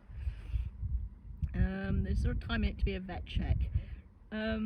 No, but when I say no, the time limit, if you look at your checkpoint card that we have a link to, some of the vet checks have cut-off times where you have to arrive at the vet check by a certain time, or you have to leave a vet check at a certain time.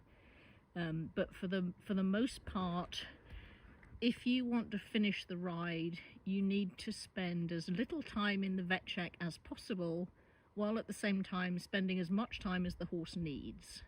So again, it comes back to this strategy thing where you've got to know what you're doing and how to balance the two. It's pretty tricky. How long is the stop at Last Chance? There is no time as to how long you spend there. It's up to the rider, but it's one of those spots where people often spend longer time because they want to refuel the horse before they go through the canyons. Estimate finish time. I would say look at the 2025 finish time. I don't know what it was because I wasn't there. They are running, I think, within about 15 minutes of last year's times. So look at the last year's finishing time and add 8 hours.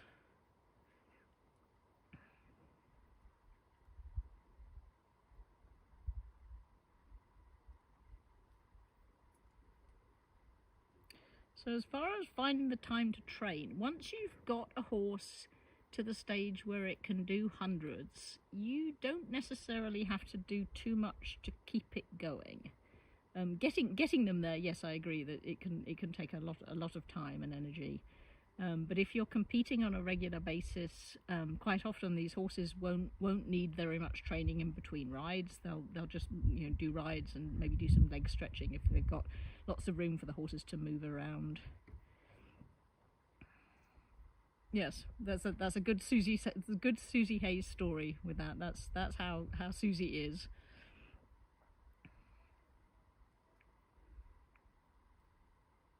Do the riders stop to sleep over or ride straight through? You can stop for a rest, but you probably won't finish if you do. You need to basically keep moving, and you don't have a lot of time to spare. If you spend 5 minutes here, 5 minutes there, you do not have enough time to finish the ride. So you've got to move along. So the answer is no sleeping, unless you're sleeping on the horse, which I have done, and it's not a good idea. It's not pretty.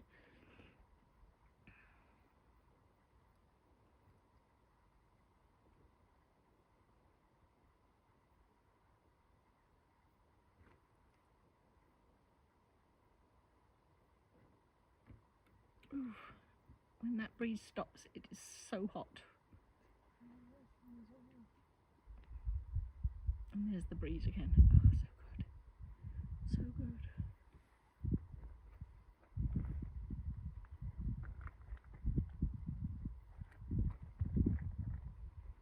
Nikki Thorne did not go through, so I don't know whether she decided that the horse needed a break and that she hung out in Deadwood.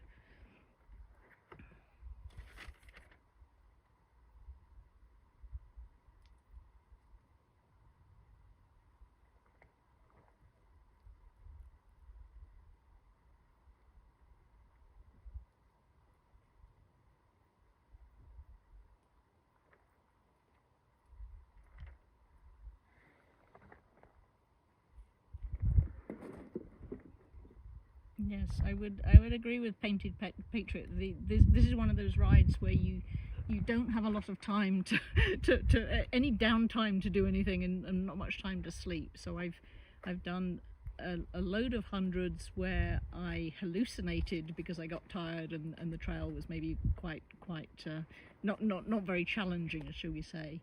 But until my last Tevis, I had never hallucinated on Tevis, which I did, which I did last year or two years ago when I rode. You basically you're trying to stay awake and the brain's just like, no, not happening anymore. We are live from Deadwood, about half a mile past the vet check. So yeah, so if you're seeing damp horses, it's because they basically spent a lot of time cooling them off, and yeah. They will. I don't know if they've got ice there, but if they don't, they should. I think they do have ice in the water there, so that'll help. Christina, I would say it's getting close to 100 degrees here. I don't know for sure, but it's way hotter than it was when we got here.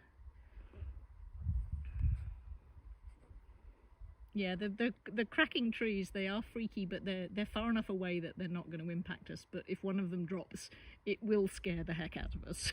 So we will be jumping, but they're not going to land on us. So that's the good news. What percent of riders get pulled before finishing? About 50%. Sometimes on a hot year, or if it's a very challenging year, sometimes less than 50% actually get to complete.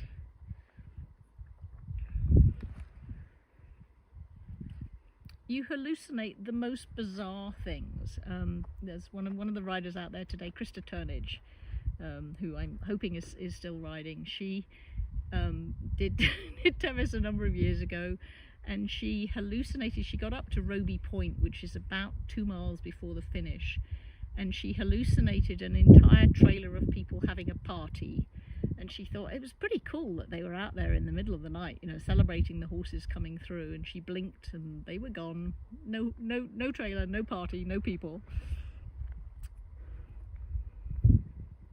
I hallucinated a stock trailer one time on the side of the trail, and couldn't figure out why my horse wasn't reacting to it until I got up close, and there was no stock trailer. Yes, it's a gate and go. The only two stops where they actually have to stay and a hold are at Robinson Flat at 36 miles and at Forest Hill at 68 miles.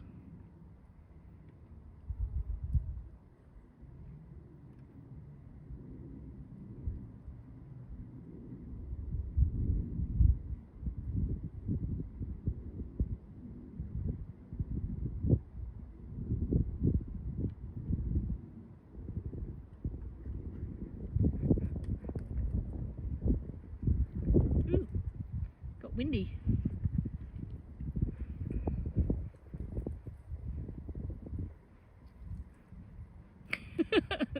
I'm laughing at a hallucination, Christine.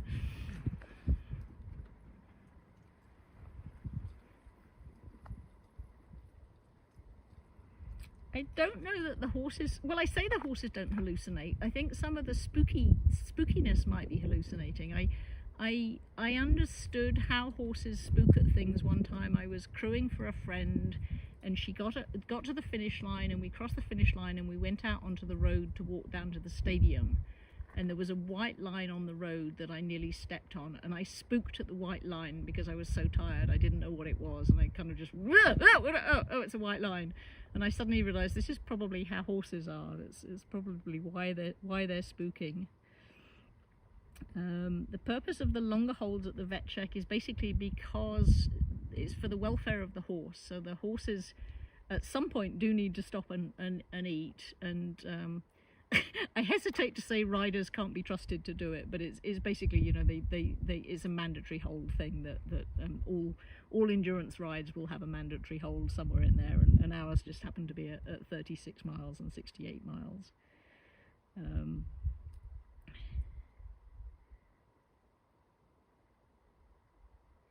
Have they adopted cooling vest technology? Yes, we have. I have one, and I left mine at home because I'm a dummy. There was one year there was a cooling vest company came to Roby Park, and they made a killing. Everybody and their wives had their cooling vests on. I've still got the cooling neck thing and the cooling vest and everything else. They work really well here in California because it's so dry. The evaporative cooling thing works really well. But yes, I left mine at home. Thanks for reminding me.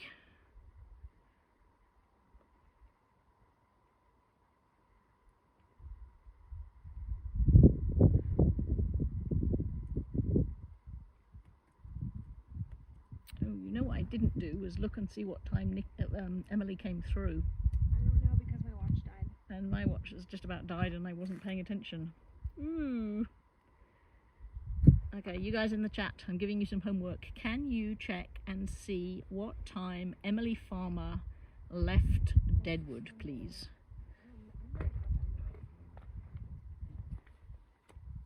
The last person.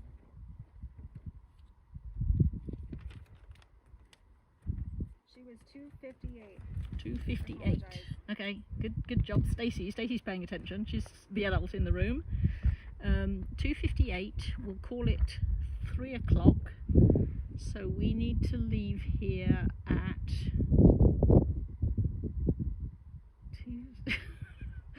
You sure about the 2:58? 2:50, 2:59, 2:54. Okay, so we're calling it 3 o'clock because it's easier to do the maths. And I said it takes them 3 hours to get there, and it's going to take me about an hour to get there, so we need to leave approximately 2 hours after she came through, so we should be out of here by, I'm going to call it at 10 to 5. So at 10 to 5 we are going to be gone, unless you guys tell me that she got pulled before then, which I don't think that's likely, because I think it would be Chicken Hawk and I think it would be too late by then. So yeah, thank you for that, people.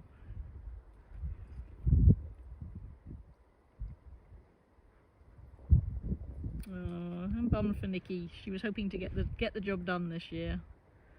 I'm guessing she's going to be back.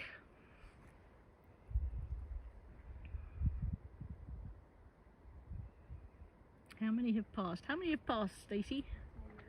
Stacey, the adult in the room who's paying attention.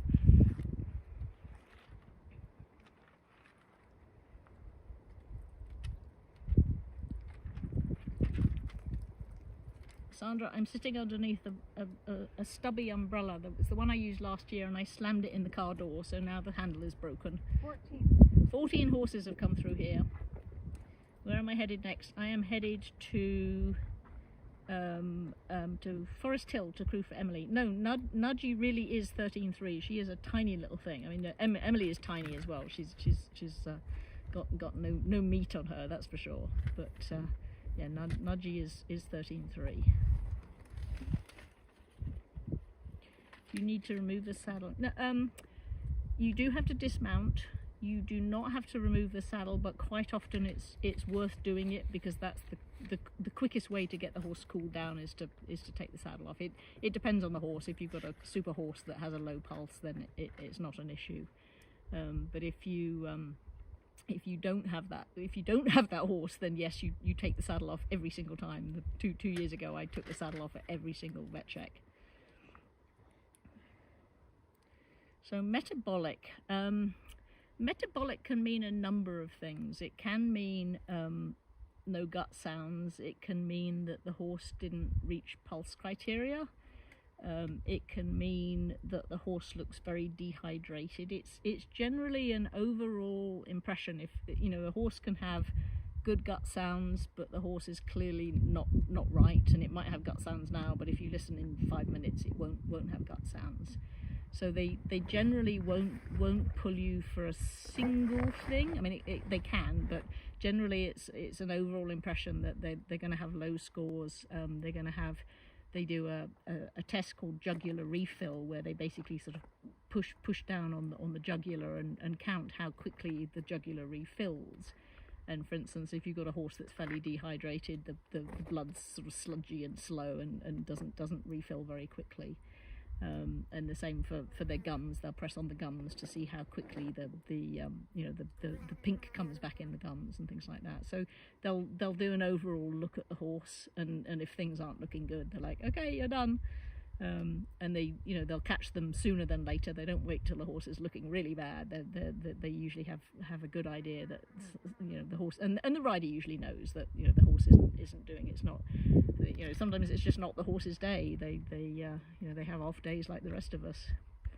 Wetting the horse doesn't make the saddle. No, it does not make the saddle slip, because the horse will be dry in about 30 seconds, and the pad is usually sopping wet from sweat anyway. Is there somewhere to watch the bridge? Which bridge? If you're talking about swinging bridge, you could in theory hike down there. It's a heck of a hike, and I wouldn't recommend it, but yeah, in theory you could hike down there.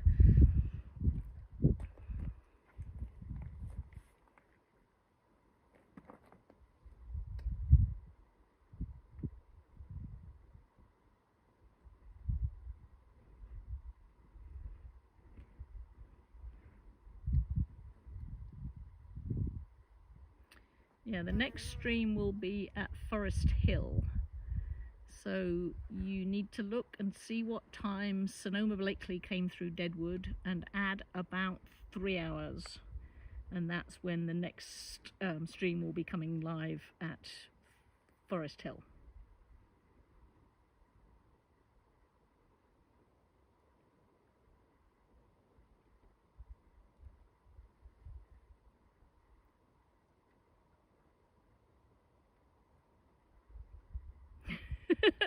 What should a first-time Tevis Cup rider focus on, winning or just finishing? I would say finishing. It's the people you are seeing in the front. I mean, you should look up their ride records. I mean, even in our entry list, you can see how many times the people in the front have finished the ride, and it's invariably a lot of times. I think Emily's probably the only one right now who's near the front who whoops, I'm dropping the phone here. So yeah, generally speaking, you'll see people will come and they'll do like a test ride, all this, where they'll come and just ride to complete, and if they're racers, they'll come back another time and ride to race. Oh, nearly dropped the phone. Oh no, it's turned around. Turn back the other way. There it goes. I am crewing for Emily Farmer. And Emily has another good friend of ours who's crewing, but unfortunately she blew her knee out, so she's kind of hopping around. And the other people she has crewing are very inexperienced. So I said to her that I would go to Forest Hill. So unfortunately, it's your loss. We don't have a live stream at... Oh, sorry, we do have one at Chicken Hawk. I keep saying we don't, and we do. Brenna will be at Chicken Hawk. Apologise for that. Poor Brenna, getting forgotten about.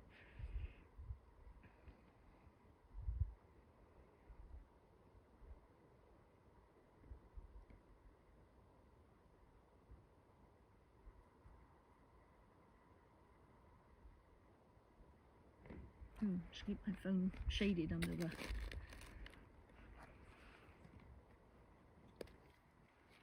We have had 14 riders, did we say? I've forgotten again. Yeah. When you have no sleep, you have a very, very short memory span as to how many, but I think it was 14. Yes.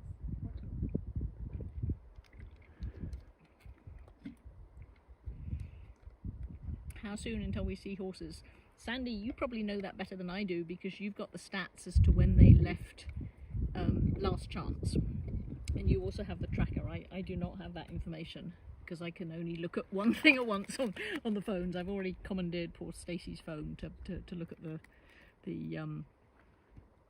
to look at the chat and answer your questions. So yeah, basically you check and see when people left last chance and who the last rider through was, and basically figure out from that. I can't even think who the last rider was. Who was the last rider who came through? Molly. So Molly. So look back at last chance and see who's behind Molly and how close they were, and that'll give you an idea as to when we'll see the next rider.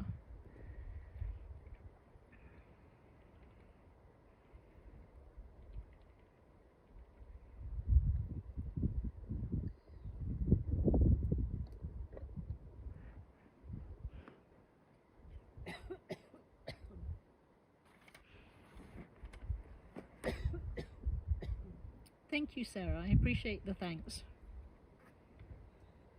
So somebody in the chat said there's a large group on the GPS around Devil's Thumb, so that's good. So hopefully we'll get a big stream of riders coming through soon.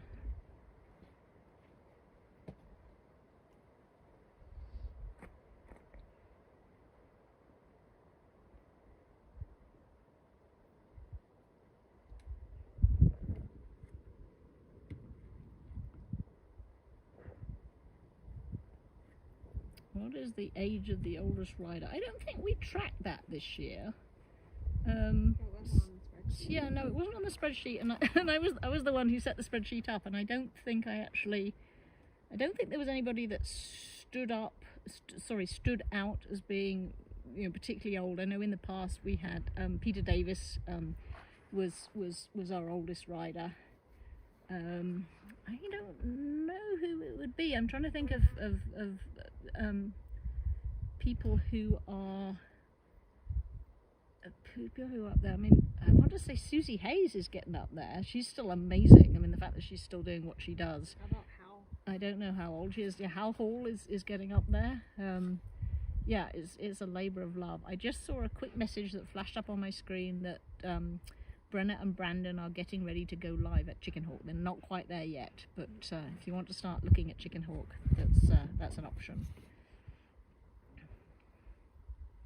To start looking out for it.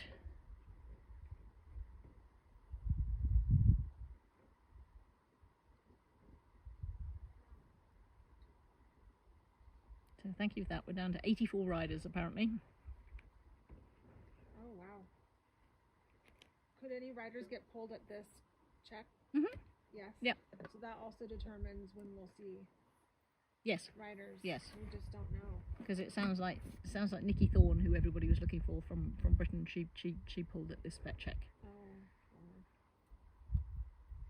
Where is Chicken Hawk in terms of me? Chicken Hawk is if the riders pass me here, they go 3 miles down the canyon on a very, very narrow single track canyon, and it used to be very, very shady. Now it's no longer shady because all the trees burned off, but the upside is the view is absolutely amazing. And they go all the way down to El Dorado Creek at the bottom. There's a little bridge down there that they cross on, and there's we've got people with water troughs down there, and then they climb up the other side another 3 miles up into the little mining town of Michigan Bluff, where they get cooled off, and then it's another, I want to say, 1.5 miles maybe on to Chicken Hawk from there.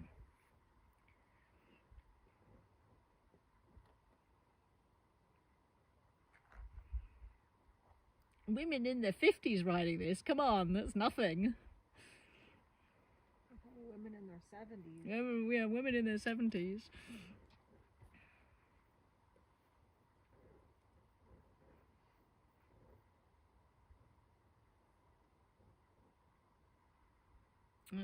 How many miles in are most riders? I want to say that most of the riders are between Last Chance and Deadwood. Here comes some more riders. What time is it? It is 3:30. 3.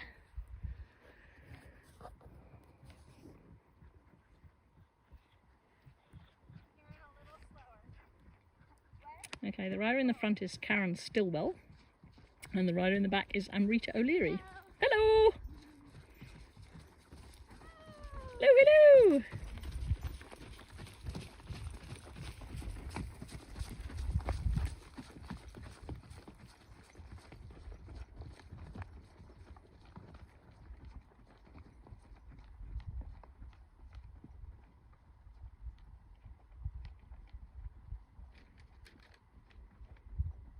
That breeze has got to feel so good on them.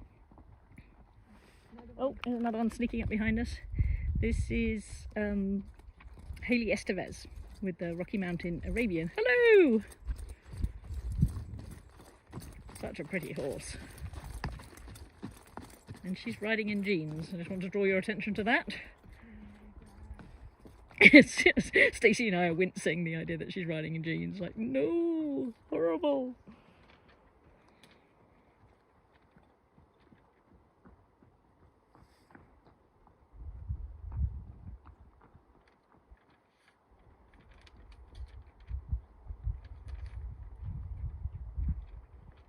So looking over there, Chicken Hawk, Michigan Bluff is on the other side of that ridge, and Chicken Hawk is another 1.5 miles that way, but they've got to go down the canyon 3 miles that way and then up the canyon 3 miles that way. And this is quite the canyon, but like I said, since the trees all burned off, although it's ungodly hot out there, it's the view is quite phenomenal. And these are all our burnt trees. They're cracking. I haven't heard anyone crack recently, so this is a good thing. So I'm going to pop you down again.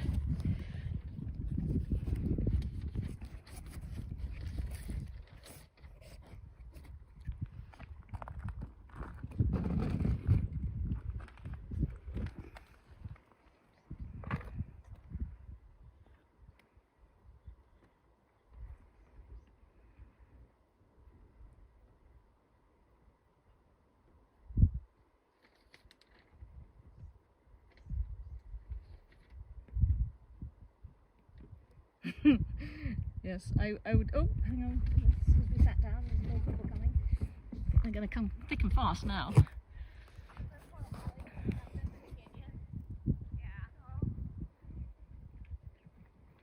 Right. The rider in the back is Melissa Montgomery. And How you doing? Good. You guys look good. Rider in the front is rider 82. I don't actually know who 82 is. I'll get Stacey to tell me. 82 is... Oh, Kristen Kanar. I knew they were riding together. It is 3:36.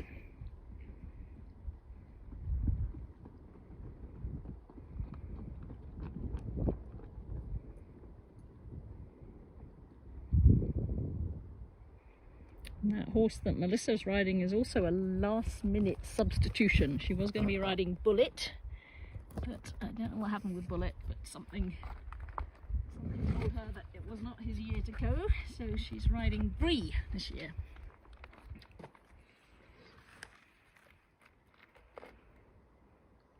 The Michigan Bluff hold is not a hold, it's a cooling area. It's basically an aid station where people can cool off their horses and stay as long as they like, within reason.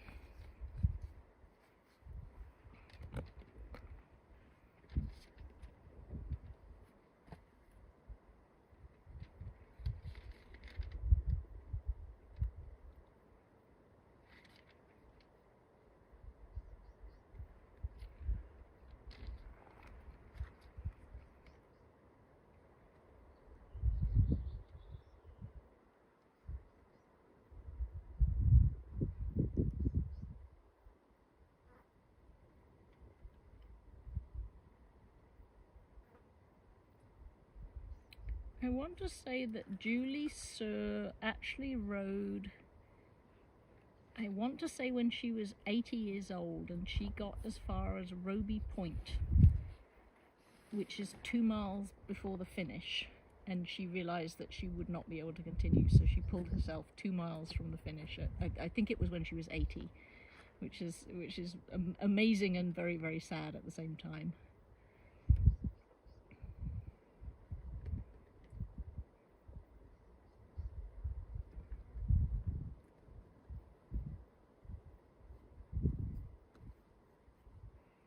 Who is rider 103, please?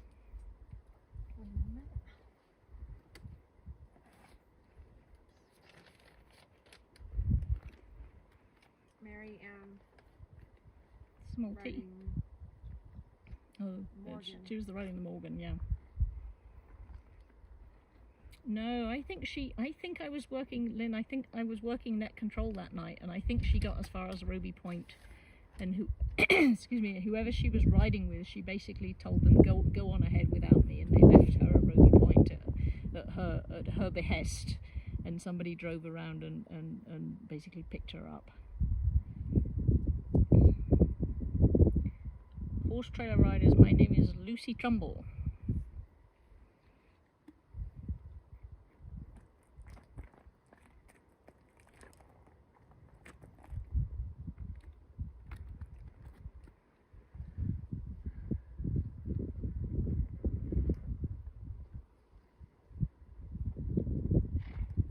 Oh, there's the next one. I wonder if I can actually just leave you down here rather than... No, probably not. If I stand up, you can see over the bushes, so... No, don't do that. What time is it? I'll tell you in one sec. Hello! I think that was Jennifer Stalley. Is that who that was? 88? 38 is Stevie. No, 88. Oh, was it 88? Yeah. Oh, I apologize. Sorry. Put you down again. 88 is Jennifer Stalley. Yeah, so that was Jennifer So that was Stalley. 88? Yeah. What time was it? 3:40. So Jennifer Stalley is ride manager Chuck Stalley's daughter, and Jennifer's been riding this since she was a little tiny tot. I remember them stopping at Highway 89 to adjust. I think Pam, her mother, needed to adjust something, and her horse was not happy about stopping. A lot of leaping around.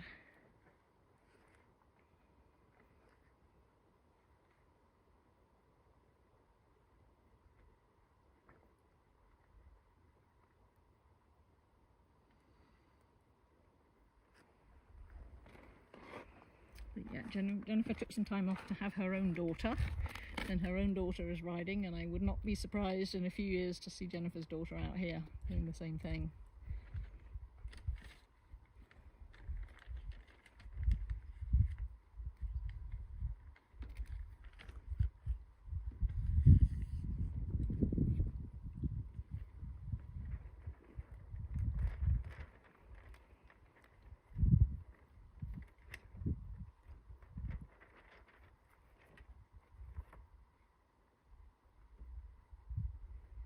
No, ticket has not yet come through.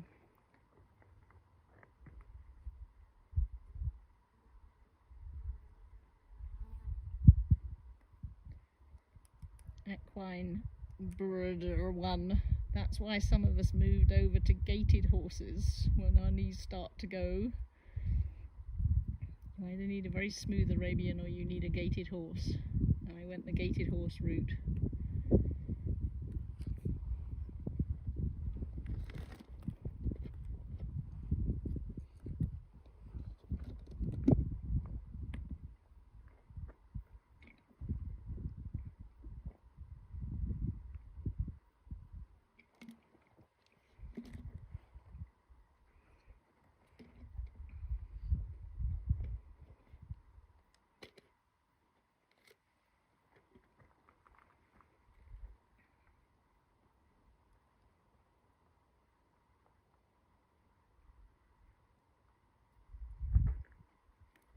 The only Rocky Mountain is Hayley Estevez's Nova, who is half Rocky Mountain, half Arabian.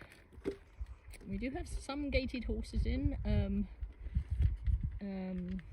Terry Zigalinsky is riding a Tennessee Walker.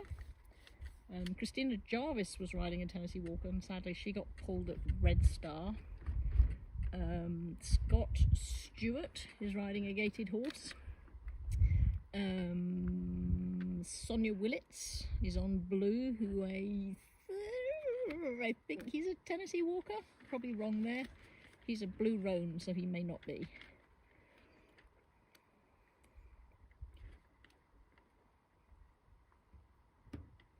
Yeah, he's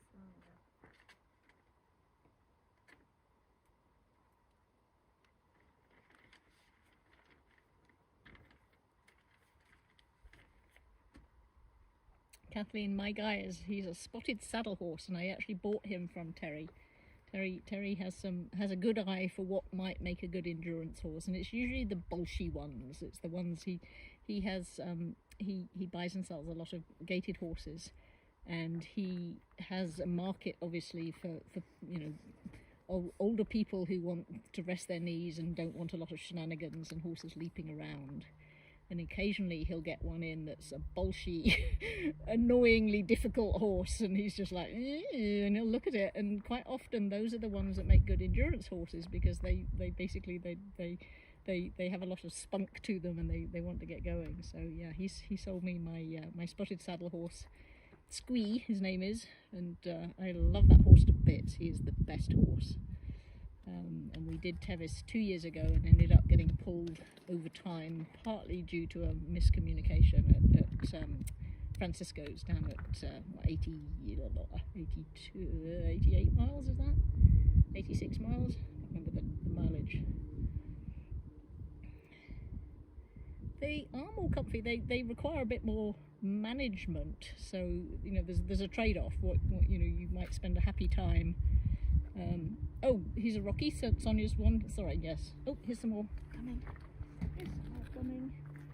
3:45, Stacey. 3:45. This looks like Crater Hill people. So I think we've got... I think I'm just going to do numbers because I never recognise them. Hello! I think it's Tierney in the front, 33, 23 and 35. I like that horse in the back, he looked cool.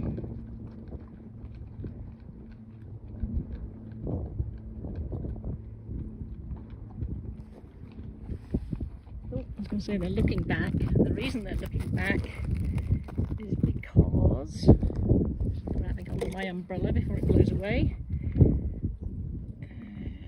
Let me see.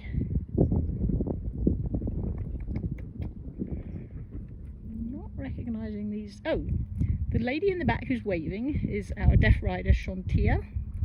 That's probably not how you pronounce her name, but that's how I'm going to pronounce it for now. Hello! Woohoo! Having a good ride? Yeah. Having a fabulous Yay! time. Good job. Thanks so much for being out here. And thanks for watching. And number 91 is the rider in front. Who's that? 91.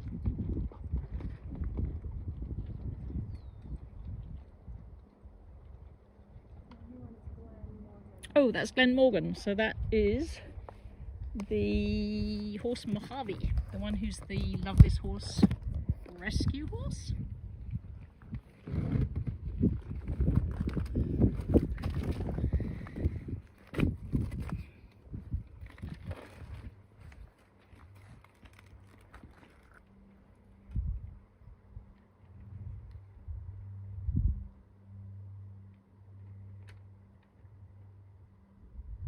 And scrolling back through the comments. So look, there's lots of people bought from Terry Zigalinsky. So that's the way to go if you want horses. Icelandic horses. Oh, I can answer this question. John Park, who was very active in AERC, I want to say 10-20 years ago, he's kind of winding down now. He had two Icelandics that he rode a lot. One was called Remington, who was a grey, and the other one was, I probably mispronounced this, Skolja was the horse's name. And he actually entered Tevis twice, possibly more, but I can think of twice that he did it. And he went over time both times at Deadwood, where we're just past. And the problem was they weren't very fast uphill. And he basically, it's a problem you have with gaited horses, is that they're not geared the same way as trotting horses. So as a result of that, you kind of do different speeds at different places. So for instance, my guy is very, very fast on the downhills. So I knew that I was going to lose time, say when you get to somewhere where you're going to trot, and you know, Arabians, they basically open up and they can do a very, very long trot and really cover some distance. Here comes the next one. And basically John had the same problem with the Icelandics, was that they could not make time on the uphill quickly enough to be able to complete, or to get in under time. And he was kind of bummed about it, because he knew that they would pick it up later because they were going to be so much faster on the downhills. Sorry, yeah, the time is 3:49. But yeah, it's very frustrating when you have a horse that's geared differently, and I know he was frustrated by it. So you're right, this is really jiggly, and I don't know why, because I'm not wobbling that much. I apologise, I did not realise it was so jiggly. Hello.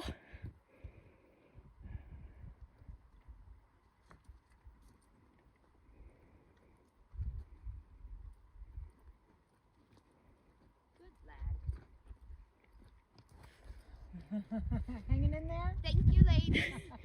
This is number 62. I apologise. Whoever the first rider was, who I thought was Chantier, was not Chantier. This is Chantier. Chantier. And it's probably not pronounced like that, and I apologise. So who was 90? Was it 91? Yeah, No, the person with Glenn. 62 we just did.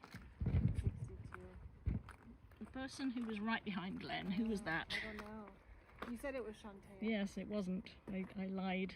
Nope, don't I know. lied. I'm sorry. Don't know. I got it all wrong.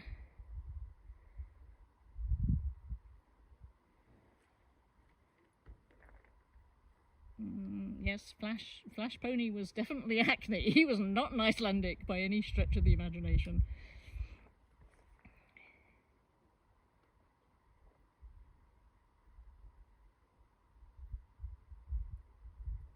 Like I said, John Part reckoned that Remington would be able to do it.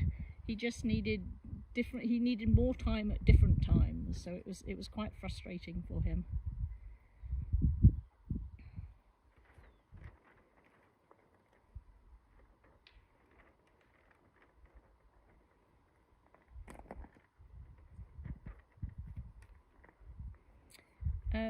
Madeline, there has been a draft cross. And he was a cool horse. Christoph co-owned him with his then wife Diane. The horse's name was Salty, and he was a Belgian Arabian cross. and he was a cool horse. He was like a chunky Arabian. He was kind of an odd looking mixture, and Tennessee, I want to say Tennessee Mahoney. I can't even think what her name is now. She's Tennessee Bluin, I think her name is now. She rode Salty and actually top 10'd on him. He was a cool horse, Salty. I liked him a lot.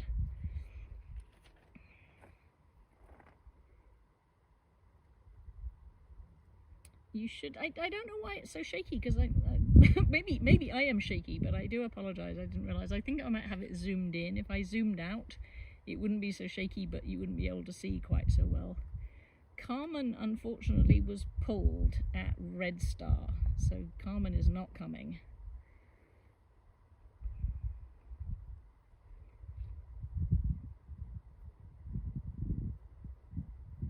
Does anybody know who the very cheerful rider behind Glen Morgan was, please? Shantae. No, it wasn't Shantae. That's what I'm saying. I thought it was Shantae, and it wasn't. Oh. It was the pink that confused the me. next one was Shantae. Um, I don't know. If anyone can see our number and so rewind somebody's saying it could be Carrie. I wouldn't be surprised if that was Carrie, because I know she is a hoot. So put down, instead of Shantae, instead of the number 58. Thank you for that.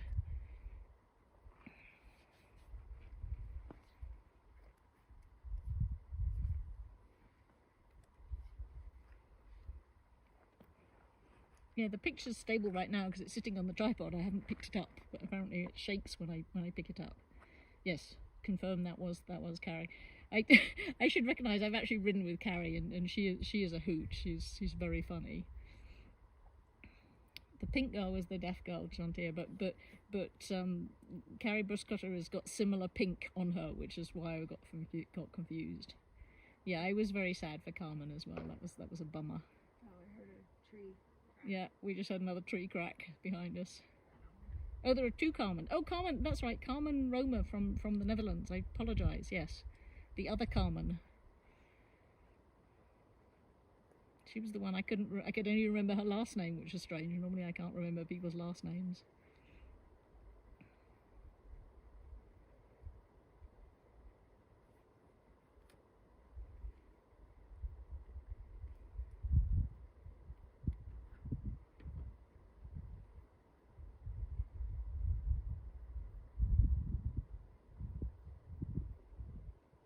Have there been any POAs?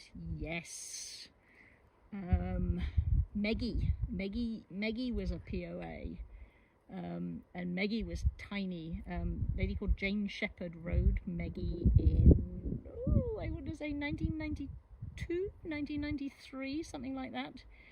And Meggie was tiny. If you search on the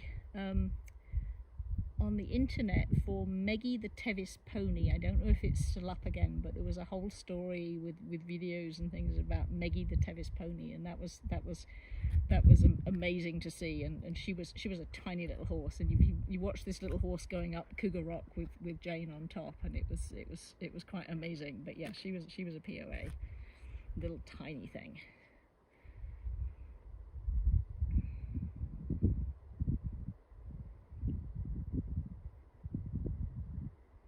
Do you have your checkpoint card handy? Did you print that one out? The checkpoint card? Can you tell us what the... Do I have it? Hold on. Oh, hang on. Don't know. I know I didn't, because my printer at home is not capable of such things. Give me 1 second. Kristen Kennard was riding with Melissa Montgomery. Yes, I have it. What does it say for the cutoff for Last Chance?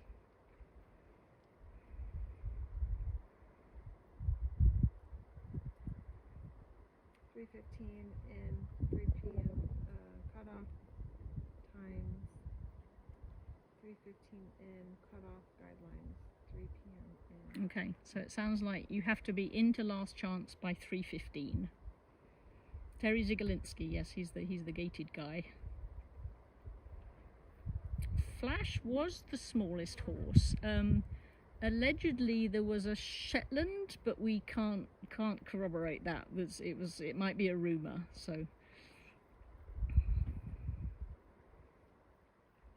And Flash was tiny.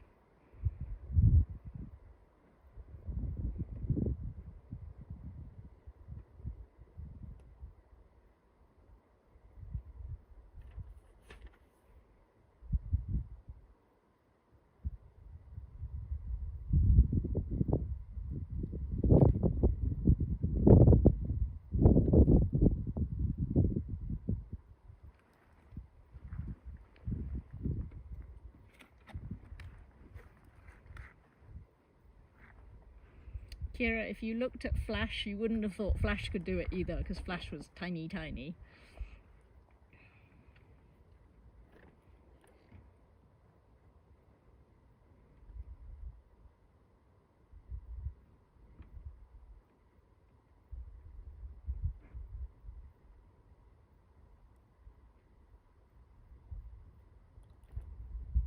You've got a rider.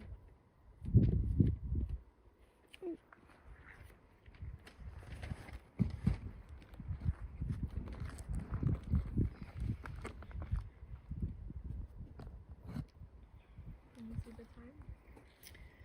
Time is 3:58.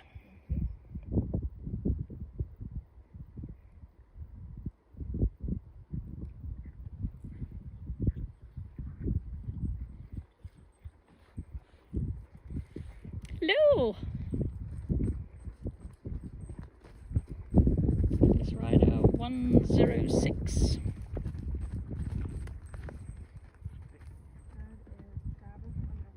Travis Underwood. Cave Creeks. That was the horse he's riding is Danex, who he got from Christoph Schork, funnily enough.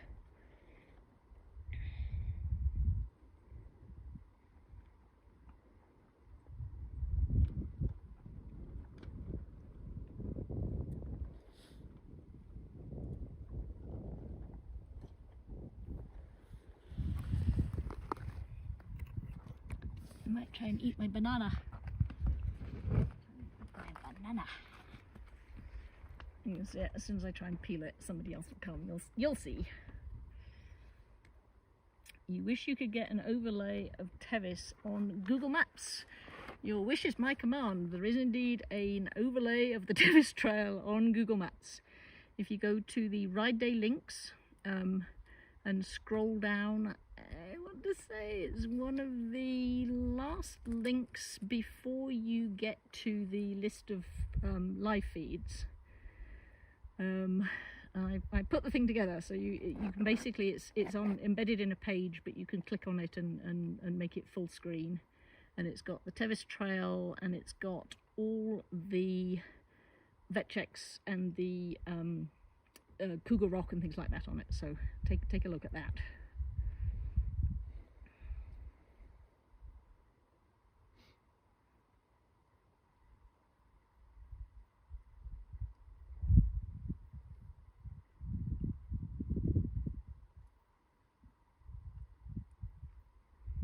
Do the international riders live and train in the US? Some of them do.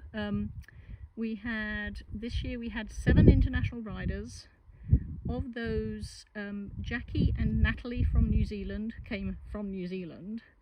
Apparently Caroline Lindqvist also lives in Sweden, and Nikki Thorne lives in the UK. So that was, oh gosh, my hands are filthy. Counting on my fingers here. You got 2 New Zealand, you got that Caroline, you got that.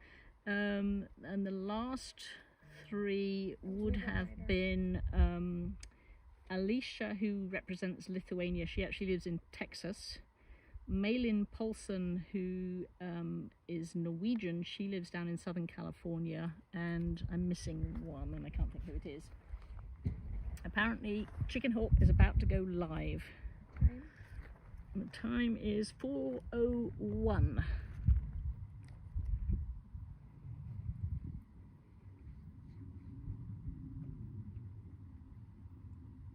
Patty, I have not seen 7 since they passed me at Elephant's Trunk, I'm afraid. Where are the ovens in the canyon? They're right here, Tracy. This is Monica! Monica! Yay! I'm so happy to see you. How are you? I'm good. Are you having a good ride? Yeah, just that last canyon was hot. I bet it was. So we're gonna Yeah.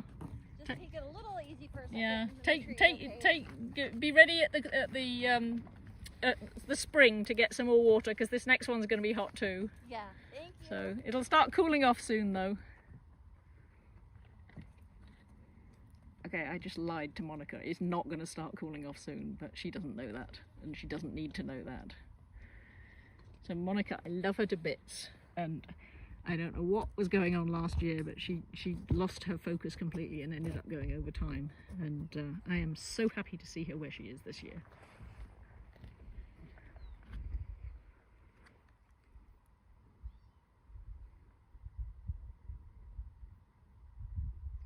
How long do I still have? I think I've got another hour. Here comes another rider.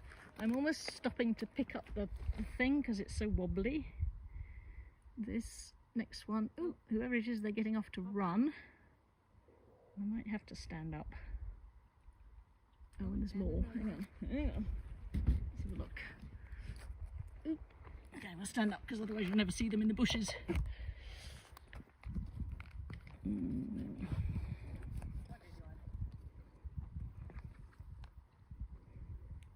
So if I jam it against my body. This is a Crater Hill person. This might be Kyle Benedict, who I don't actually know. We'll see about the number when they come through. Number 52 and number... no, I didn't get the number. It could be Marion, maybe? Marion's one of our... No, there you go. That was our other international rider who lives in the Bay Area, but she's French. So if you look up Marion LeBourne, she'll be in the international riders, so she'll be number 20 something.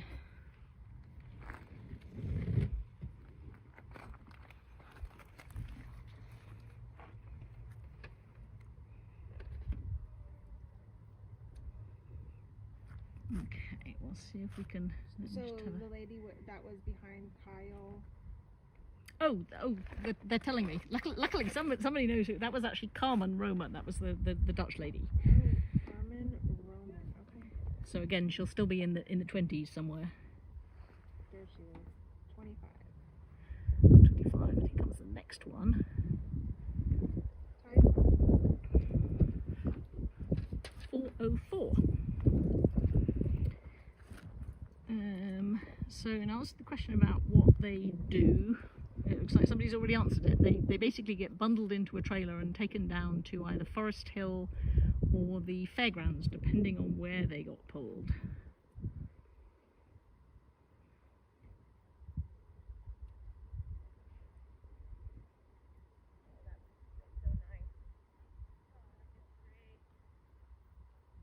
These riders are enjoying the breeze. Apparently. Oh, help up.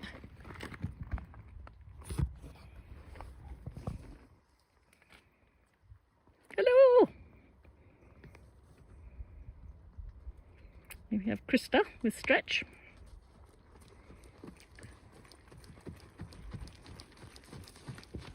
Now Krista normally does our live cast, but this year she's riding, so...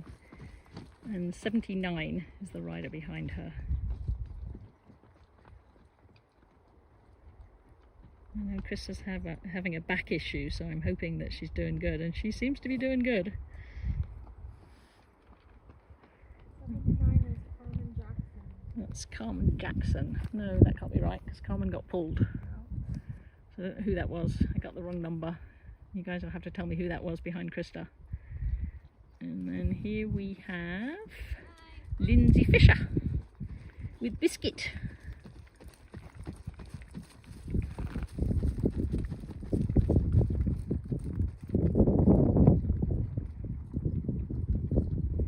Apparently they're having some technical issues with the chicken hawk feed and they stopped it and they're going to restart it again if any of you are watching that on another screen.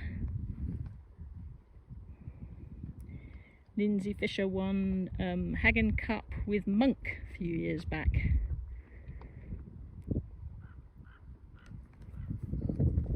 Here, ravens. There's a lot of ravens around this year. I have problems with ravens at my house. And them leaving unsavoury things in the water troughs. Yes, Krista also has a head cold, so not only does she have a bad back, she also has a head cold, and she's lost her voice. Lindsay Fisher was not with Kyle. I think Kyle was up ahead of her by a few minutes. Oh, Emily Clifford, yeah, that's who that was, number 78. Oh, perfect. Behind Krista. Emily Clifford, Emily Hart. I can never remember, there's two Emilys. Emily Hart, oh, there's three Emilys. Number 78. 78 is Emily Clifford Hart. Oh, Clifford Hart, there we go, both names. Yeah, I know they train together occasionally, so that makes sense. It looks smoky behind me. It's a little bit smoky, not bad though. Not as bad as it's been in the past. What's the main breed? It is almost exclusively Arabians.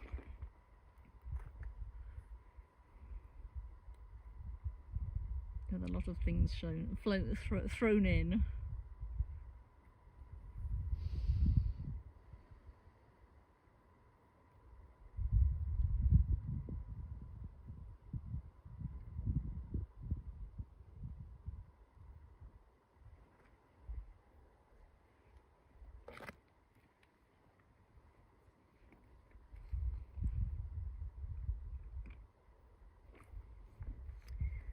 Vanderkamp, yes, horses can, the riders can get off as often and as long as they want. If they want, they can run the entire thing with their horse.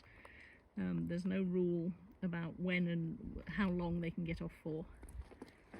So it's entirely up to them. Rider option typically means that the rider is having an issue. The horse has to pass the vet check, and the vet says this horse is fine, it's good to go on.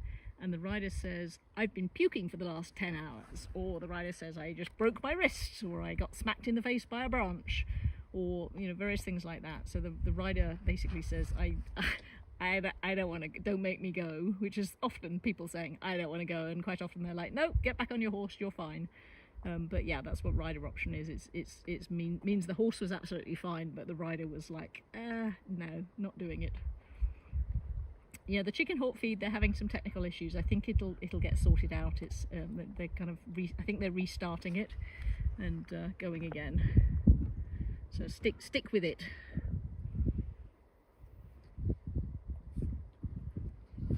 You also have, confusingly, something called ROL or ROM, which is rider option lame or rider option metabolic, and that's when a horse passes the vet check but the rider is not happy. The rider thinks there's either something going on lameness wise with the horse, and it might not show up in the vet check, but the rider's like, no, the horse is not right gait wise, I do not want to carry on.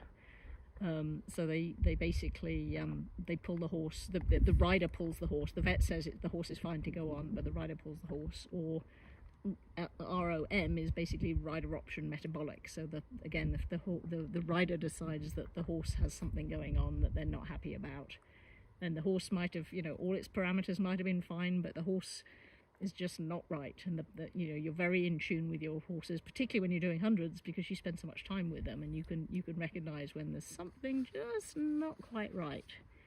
And sometimes it develops into nothing and the horse is absolutely fine, and sometimes an hour or so later the horse gets poorly with something, a colic or something like that. But better to be safe than sorry. Yeah, the chicken hawk, I'm getting the messages from them. They're having technical difficulties. Like I said, stick with it. They're trying to reset the technology at the other end.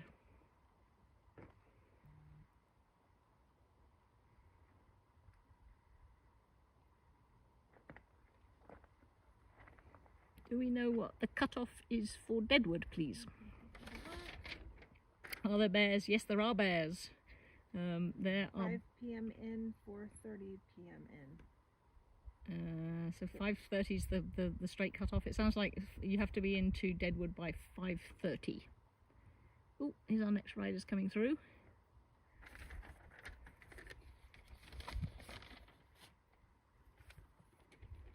We have the time. 4:12.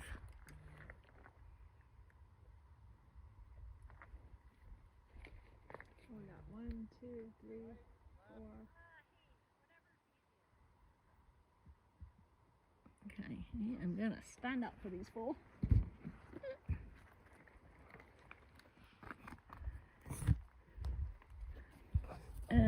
Okay, so the rider in the front is Alicia from Lithuania, who lives in Texas.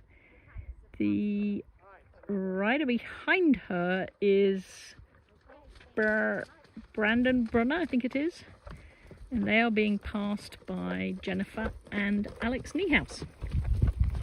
Jennifer in the front, Alex in the back, mother and daughter team. We talked about them this morning. And then we have Alicia and Brandon, both from Texas.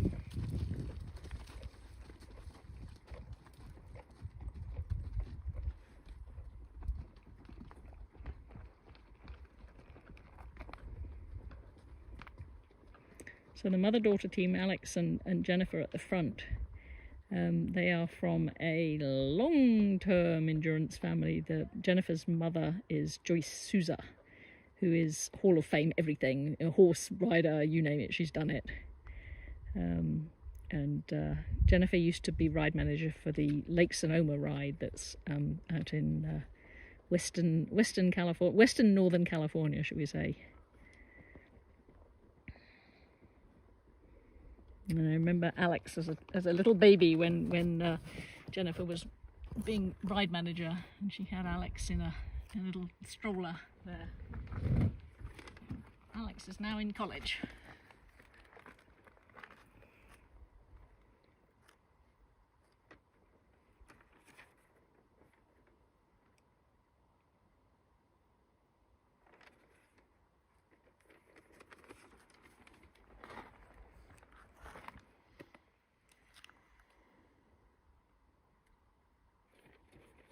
Oh, so go back to the bears.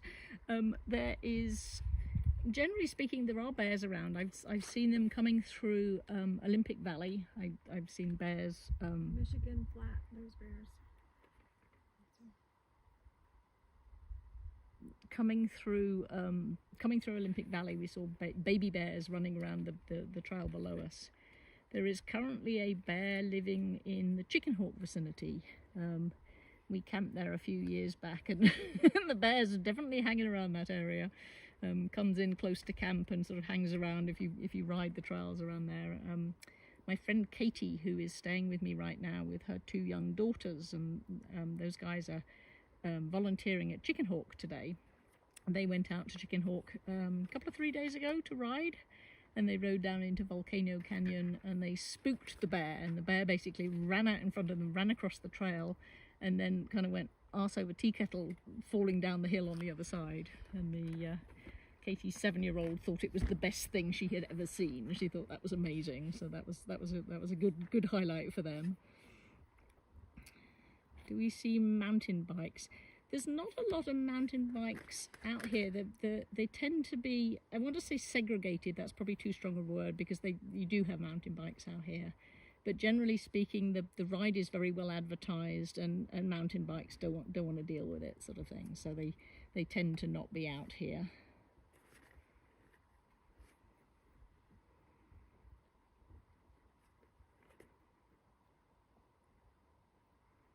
The trail that we are going down on, there's actually a motorcycle trail that crisscrosses the trail along this ridge. There's occasionally, if you're out here training, you'll see motorcycles on the trail. They sort of cross over. But again, the people know that the ride's coming, and they have no interest in being out here when there's a bunch of horses out here.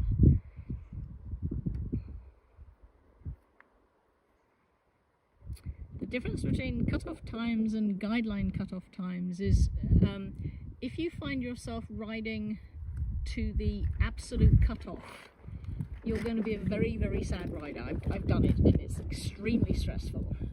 The guide cutoff is more what they recommend you do. So if you're riding just to finish, they basically say, you know, ride to this cutoff and you will be fine. You will be able to make the time in between the vet checks, and you will be able to finish the ride. If you start getting close to the absolute cutoffs, then you're going to be in a world of hurt, and you're at that point trying to beat the clock, and you're trying to push the horse, and you don't want to push the horse because the horse is tired.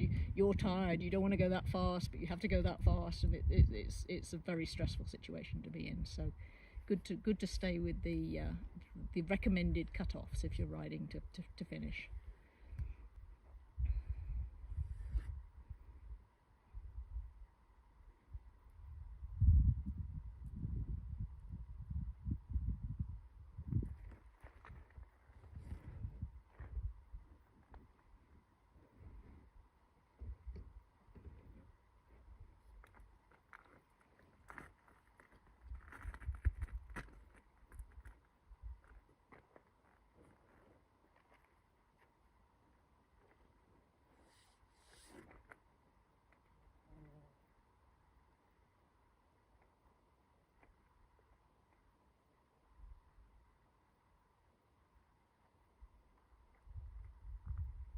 Is heat stroke common?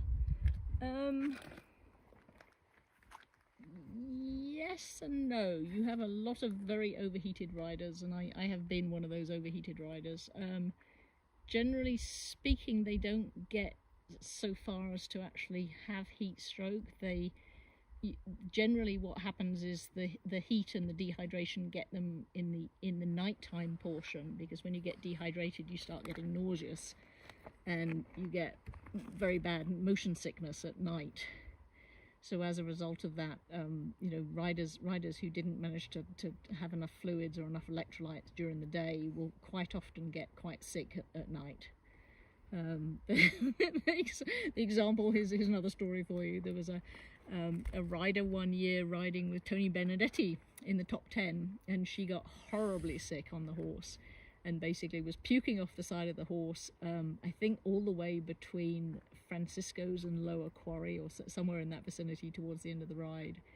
And Tony said at one point she stopped puking, and he thought maybe she wasn't back there anymore, and he called back to the rider, you know, are you still there? And she was like, yeah, I'm still here. But yeah, so it's nausea is more of an issue. Can a rider get from a mile outside Devil's Thumb to Deadwood? Yes, probably. Depends how fast they're going.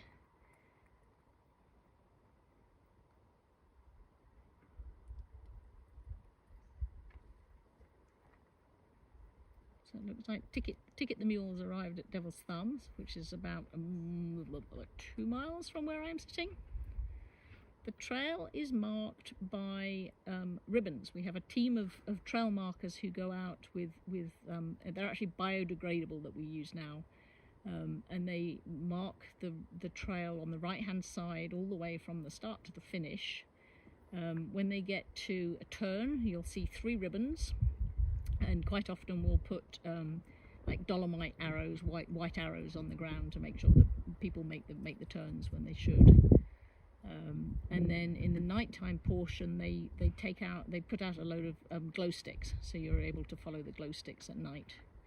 A first-time rider probably wouldn't have difficulty. There's a few tricky spots, but we usually make sure that they're well marked. There's a particularly notorious hairpin just before No Hands Bridge that we occasionally got trail sabotage on. And we were talking about that the other night, and we're going to make sure that somebody goes out and basically, you know, checks the markings and makes sure that nobody goes straight on, and that they put caution tape across to prevent people from going straight at that point. But you know, pretty much the trail is very well marked. And we also provided this year for the first time the rides with GPS track, which should go bong if you go off course.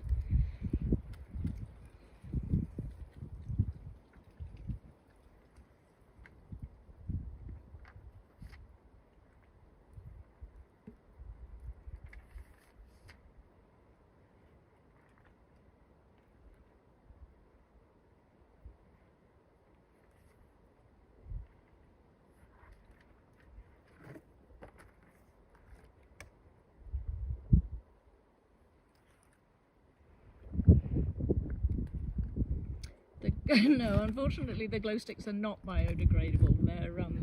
They have to go out. We have to pull all the ribbons anyway, but the reason we started going for biodegradable ones was because you'll be riding along and you'll just miss them now and again, and we can get into big trouble if we leave ribbons out there. So we have a team that goes in and marks, and then we have a team that goes in afterwards and unmarks, and then quite often a team that goes behind the team that unmarked to make sure that everything got unmarked and nothing got missed. So we're quite obsessive about making sure that the trail gets unmarked. Cut-off time for Deadwood, did we say it was 5:30 in? I think that's what we said. 5 p.m. 5 p.m. Sorry, not 5:30. 5 p.m. I should know that. I've been chasing that cut-off before. The guideline is 4:30. It's one of those things when it happens, you blank it out. It's PTSD deluxe.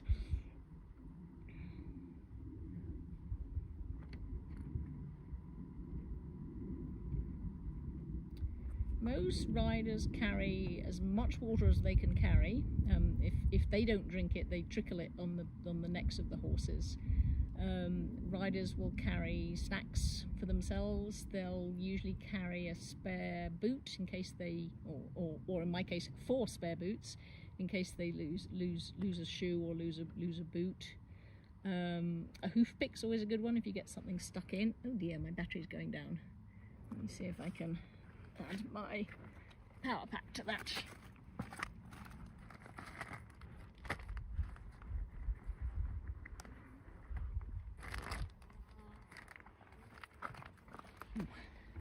That's not good. I'm guessing that the phone has been struggling in the heat.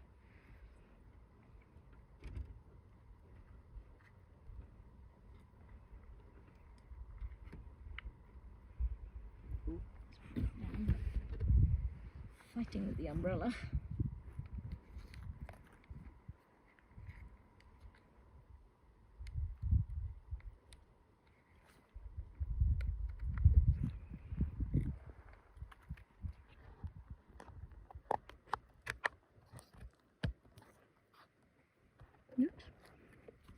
Nom nom nom.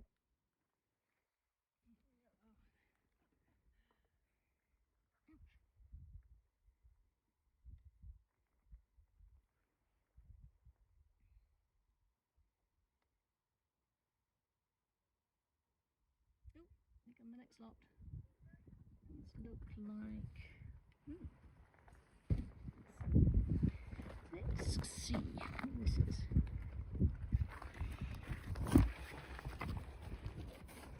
I want to say Crater Hill people in the front. What the time? 4:25.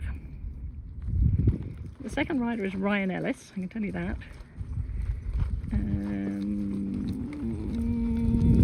66, Ryan Ellis, West Wind Dragon with Chelsea Arnold, number 22, and Frank Crum. Woohoo, Frank, looking good. He's looking good. Frank, we were laughing at him this morning. His wife talked him into starting to do endurance riding just to do some LBs. And now look at him doing Tevis. What's his name? Frank Crum. He's one of our board members. He's a lawyer, so he keeps us straight.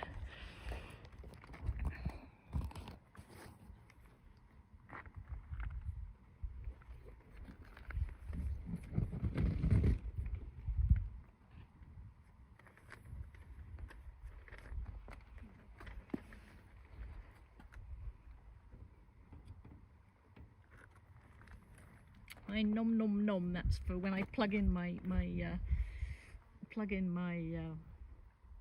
battery pack.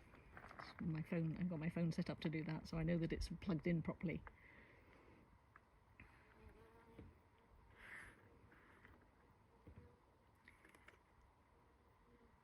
I am approximately half a mile past the vet check at Deadwood.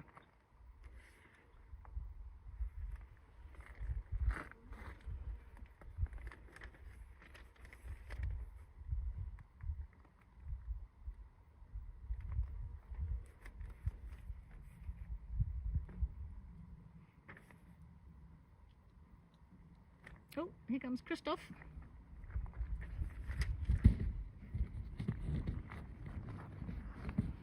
He always rides in this very distinctive orangey red helmet, which makes him easy to spot.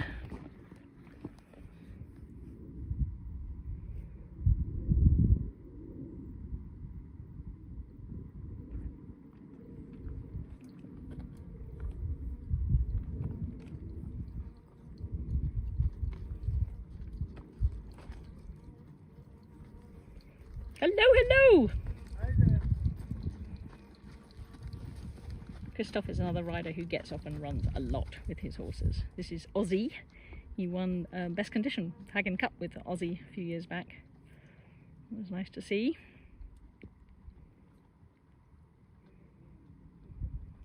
Christoph is one of the top winningest riders, if not the top winningest rider in the country in terms of 50-mile rides. He has got so many 50-mile wins and best conditions. Rides all the time.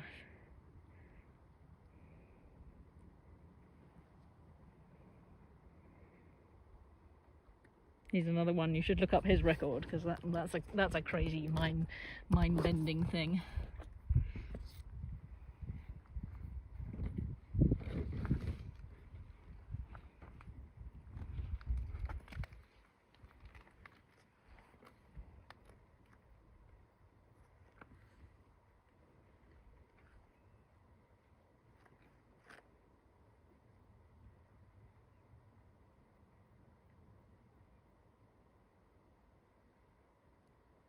I'm wondering who you are, nomad equestrian, that you know about my stories. I rode 2 years running, so here's a story to keep you busy while we're waiting for the next rider. 2 years running, my good friend Andrea Maitland in Phoenix loaned me her lovely mare Lily, who's a Mustang. And the first year I rode her, which I think was 2019, we had the most phenomenal ride. We just had a blast. The horse was amazing. We just had a load of fun, and it was so good, right up until Lower Quarry. And as we were coming down into Lower Quarry, I thought, horse feels a little tight in the rear end. I think this might be 7 coming. This is 7 with Audra. Hang on. Let's show you Audra. We have 4:30. Who is this? This is Audra Cook with 7, the Mustang. And 7 is another little guy. Audra does an amazing job with him. This will be his 4th finish if he finishes today. And I think his 4th consecutive finish. Woohoo! Nicely done! The biggest carrot I've ever seen. Can he actually fit it in his mouth? But she's a steady Eddie. She just gets it done. There's nothing flamboyant about 7. He's not going to be galloping about the place. He's got a nice canter. She likes to canter with him, and she does such a nice job training him, basically. He's very fit, and she's very steady with him, and he's very willing. He's got a really, really good work ethic, which is something you also need. Oh no! I'm almost like losing the phone off the tripod. That's not good.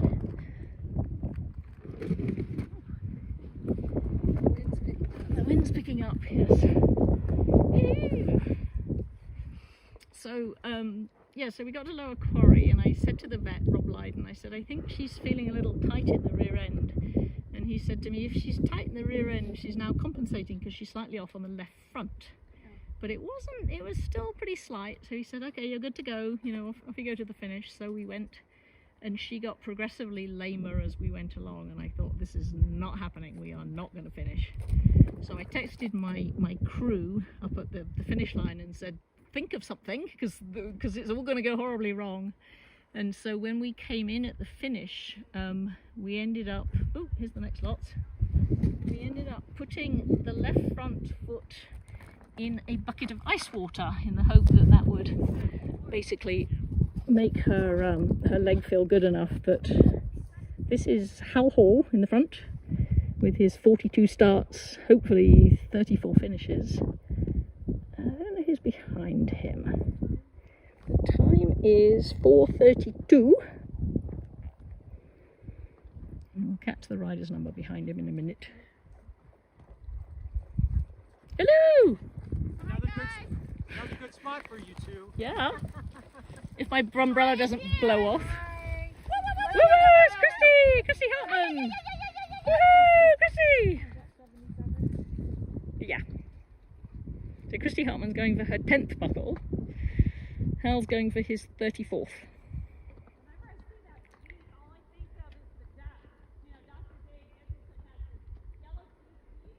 I have to tell you Christy's story. Christy's got a good story. Let me finish my Lily story. So when we got to the finish line, we put her left front foot in a bucket of ice water in the hope that it would basically make her comfortable enough that she was able to trot. And after 20 minutes, we took her out, and she was even lamer. And it turned out the reason she was so lame is because it was actually the right rear, not the left front. Excuse me. So the moral of this story is when you're going to ice their feet or their legs, ice all the legs. Don't just ice the one you think it is. So we were pulled at the finish. We were very, very bummed. But I had such a good ride on her. It was one of those magical rides where we just had such a blast. And so it's one of those things where you almost wish that the result on paper reflected the result of the actual ride, because I had such a good ride on her. She was a phenomenal mare. And we came back. The next year was COVID, so there was no ride. And the next year she came back. She was 2 years older. It was a really smoky year. It was absolutely horrendous air conditions, and she just wasn't on. She didn't have a good day that day, and we ended up getting caught behind some incidents, and basically ended up going overtime. And we finished, but we were over time. So I got two finishes on that horse, but no completions, which is kind of a bummer. But the Christy Hartman story. So Christy rode for I want to say she's had three. I can think of 3 horses that she's had. She had a big chestnut who had a pasture accident and she sadly lost. And then she had Tessie for a long time, who was her grey that she rode. And they were going through Volcano Creek one time, which is the little creek just before Forest Hill. And Tessie slipped and fell. And oh, here's the next one coming. Tessie slipped and fell, and Christy ended up falling in the rocks there. And she continued the ride. Let's stand up a second. Continued the ride, and I saw her at the stadium at the very end, and I watched her walking, and she looked like she was holding something under her arm, and I thought, what is she doing? She just looks really, really odd. And it turned out she had broken her arm at Volcano Creek, which is 63 miles into the ride, and then carried on riding all the way to the finish with the broken arm. They tried to stop her at Forest Hill, and she was like, no, I'll be fine. And she carried on. And she said it wasn't until she crossed the finish line the adrenaline basically fell out of her body. And the pain basically kicked in, and she said she nearly passed out. It was so painful, but before that she just kept on going. 4:36. Hello. So I think this is Leah Dabby, 63, with Lucy, her horse. Then we have Lee Scribner with Astro, the Mustang. And then we have Andrew Gerhardt and Jenny Gomez. Looking good, you two.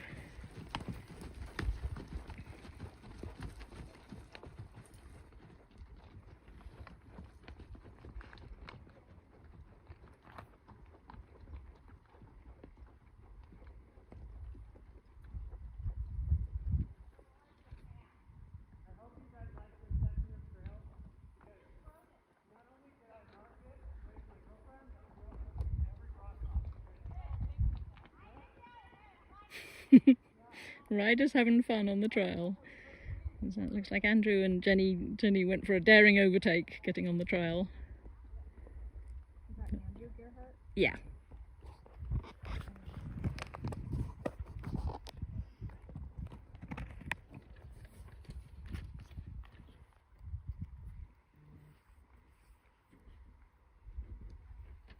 So it sounds like the feed at Chicken Hawk is now stabilised and is actually doing what it's supposed to do. Astro, I need to look up Astro's record, but I know he's been around the block a few times. That Jenny that's riding with Andrew, is that Jennifer? Jenny Gomez. Oh, goodness, thank you. And the thing about it was she literally said she didn't feel any pain until she crossed the finish line, and basically, you know, everything let down. And this is so this is an interesting point. The Tevis requires that horses, they come in for their completion check, and if they pass the vet check, they've completed and everything's great. The vets ask that the riders or the crew, usually, because the riders usually pass out, but if somebody brings the horse back within an hour or two of finishing, and the reason is for the same reason that Christy was able to ride with a broken arm and then suddenly had all the pain, is that horses are very similar. You know, they'll come in and they'll be up full with adrenaline and be looking good, and then they've discovered that occasionally you'll get a horse that suddenly realizes, you know, I don't feel so good, and they'll basically, you know, tank off after the fact. Comes the next ones. So they decided that the best thing to do was to have them recheck, and it does not affect your completion at all. It has no bearing on it, but they just want to, for the welfare of the horse, they basically just want to recheck the horses and make sure that they're still good. This is, oh, I don't know any of these. Hi guys. Hello! Hello! I'm sorry, I don't know any of them. 39 is the junior. Is this... Are you Clara? She can't hear me. That might be our riders from... Whoops, I'm using my umbrella here. From Washington State. Possibly. Jody and Clara. Is that who those are?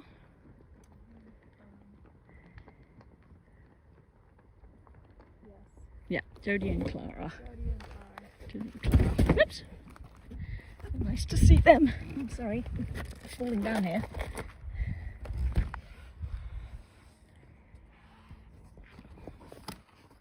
Oh, putting the thing on the thing.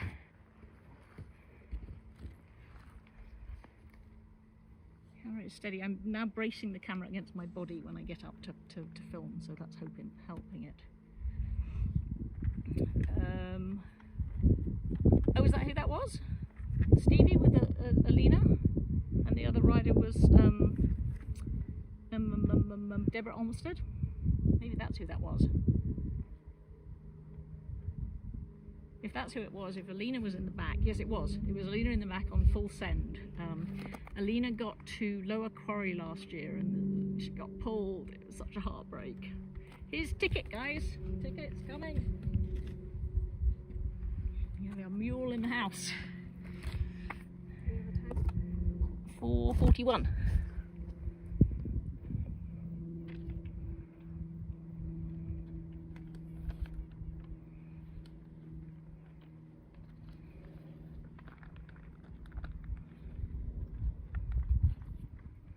This is Shane Lesher with Lotto Ticket.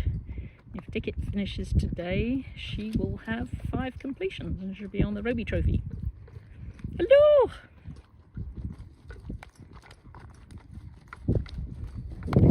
Shane recently brought the feed store in Auburn Echo Valley that Greg Kimler has owned for years. So Shane took it over and he still supports the ride with hay and grain and all that good stuff.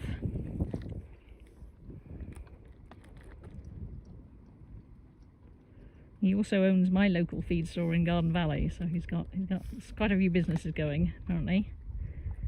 And they're looking good.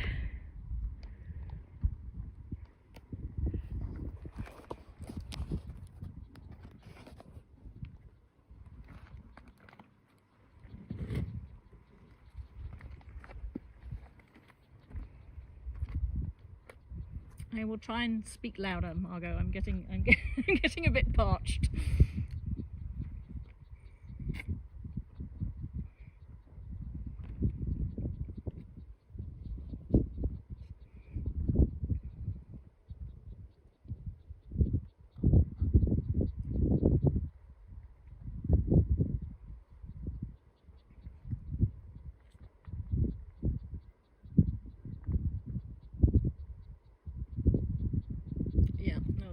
Sorry, I should know what Stevie looks like because I've ridden with her a bunch of times, but apparently my brain is fried at this point, so I haven't eaten the banana. The banana's still sitting here unpeeled, and that was Alina, and it was heartbreak that she was pulled at the finish. And I'm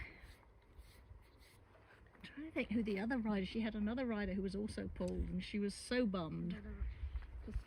Stevie is super nice, super nice person, and she has her heart and soul invested in her horses.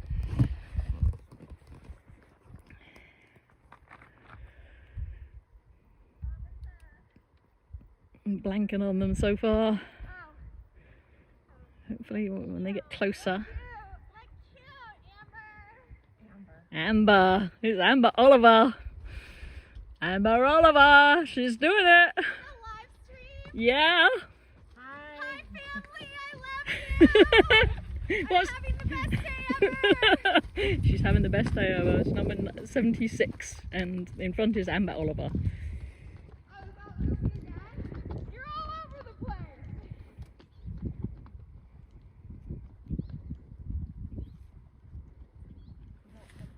Is that 76 and 86? Yes. Who's 76? Emily Hansen. No. Yes? Oh, and here comes Walter with Izzy Watson.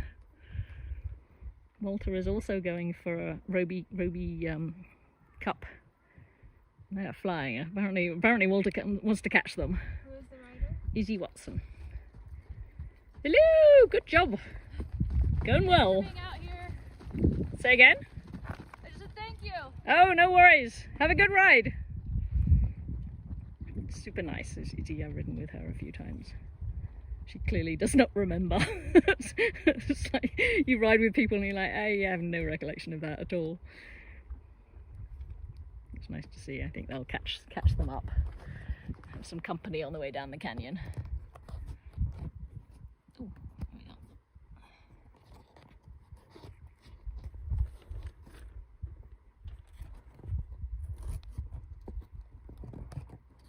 Sorry, I'm trying to get the camera back where it was before.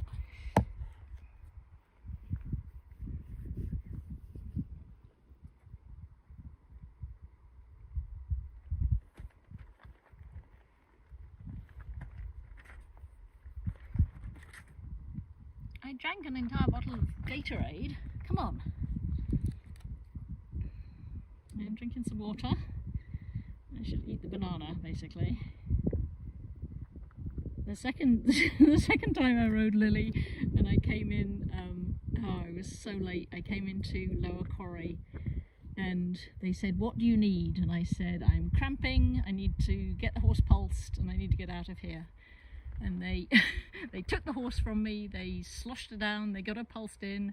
They got me over there so I could be present when they were vetting her out. We passed the vet check, and somebody handed me this banana, and I was like, I don't want the banana. And they were like, "For the cramping, you will eat the banana." So I ate the banana. But unfortunately, time was against us, and we just couldn't make the time. Okay, I'm doing it. Oh, I hate it when you do that. Open a banana with your teeth.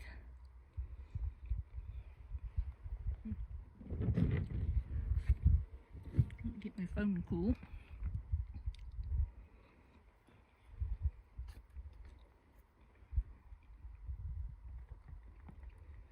Deadwood cutoff is 5 PM, but unfortunately my cutoff is about 5 PM as well. Oh, got a rider.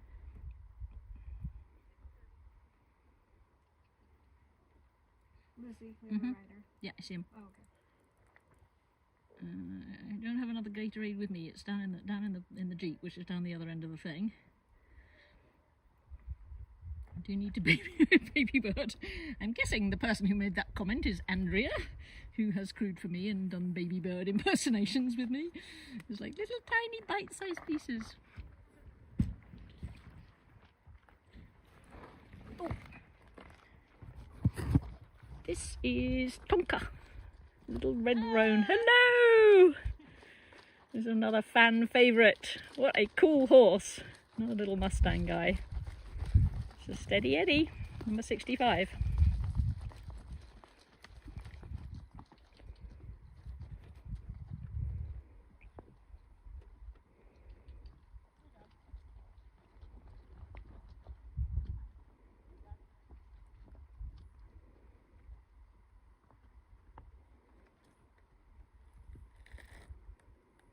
But yeah, that year with the where they force-fed me the banana, they got me in and out of Lower Quarry in 7 minutes. I have never done a vet check that fast in my entire life. It was phenomenal, but I still didn't make it, unfortunately. The math. As I was coming in at the end, I kept trying to do the maths, and I thought, it just doesn't add up. It's not going to happen. And I thought, well, just keep going until we can't. And so we did. We kept going until we didn't. Came in overtime.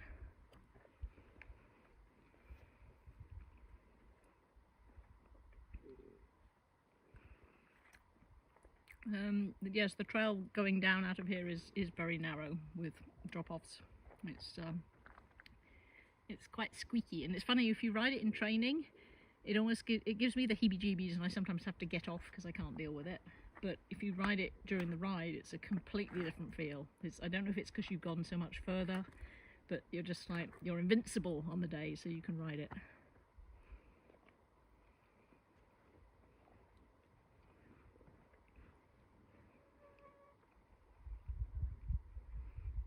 Pickle juice may be good for cramping, but it is disgusting and vile, so it's not happening.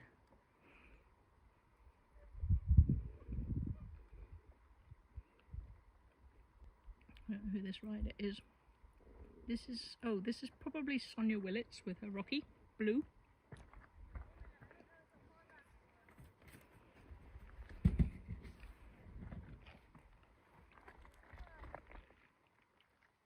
And then behind her,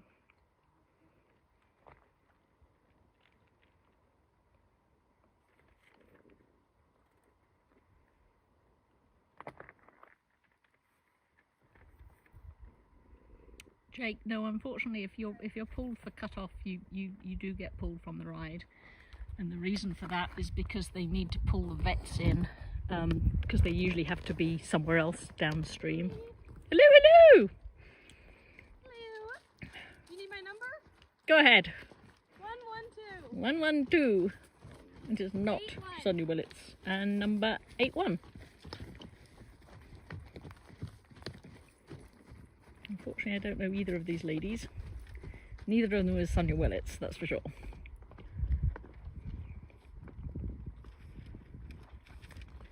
Who do we have? 112 and 81.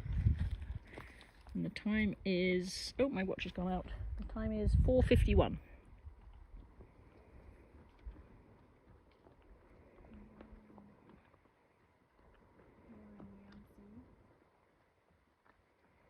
Lauren Yancey is one of them, and 81. McKenna Gentgen, probably saying that wrong. I'm sorry, I do not know either of those ladies, so I can't make any sensible commentary about them. I think we need to go. If I don't go now, we're not going to get there in time. So I think I'm going to have to pack up here, and I'm very sorry, but we are basically running against the clock at this point. We will probably see her as we go through, but it looks like she made the cut-off. I almost wonder if I could stay live. It's going to get rough because I've got to get off basically got to carry everything, carry the Starlink, get it off, but we might be able to continue. I could get Stacey to drive. It's gonna be rough though. You can't be complaining about the camera work, because it's going to be us clambering down and running down the road and getting in the car, and There's no point me waiting 5 more minutes because there's a good chance they'll be in the vet check longer. Oh, Lauren was also on a Mustang? Very cool. Well, hopefully you will see me again at Francisco's, although I have no idea what kind of coverage we'll get there. I have not been down there to film before. I've been down there obviously during the ride, so we'll just see how it goes. But let me see if we can... This is going to get rough. Let me put you down and we'll pack up and maybe I see if I can carry all the pieces. Yeah, it's going to be rough, people. Oof. Poor umbrella. Maybe invest in a new one. Shambles. I never use an umbrella though. Now you do. This is literally the only time I ever use an umbrella, is at this location on this ride. You need a Tevis umbrella. This is the Tevis umbrella. That's what has been in my car since last year. Okay, you can carry that. I'm going to put that. Let's see. Too many things here. Okay, so I'll step on that. I wonder if I can put... I might be able to put the battery... Yes. I'm handing Stacey's phone back to her, so she's going to field any useless facts for a minute. Here. Take that. Ooh, what's going on here? I'll put that in there. I carry the Starlink in my arms with the baby.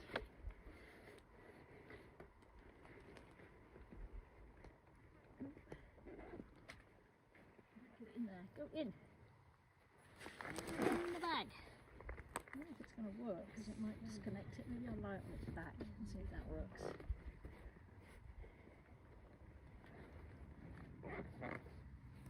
And put it in there like a baby. Like a baby. Oh yeah. Oh, get the zip done. So when I break the zip, try and get it done up.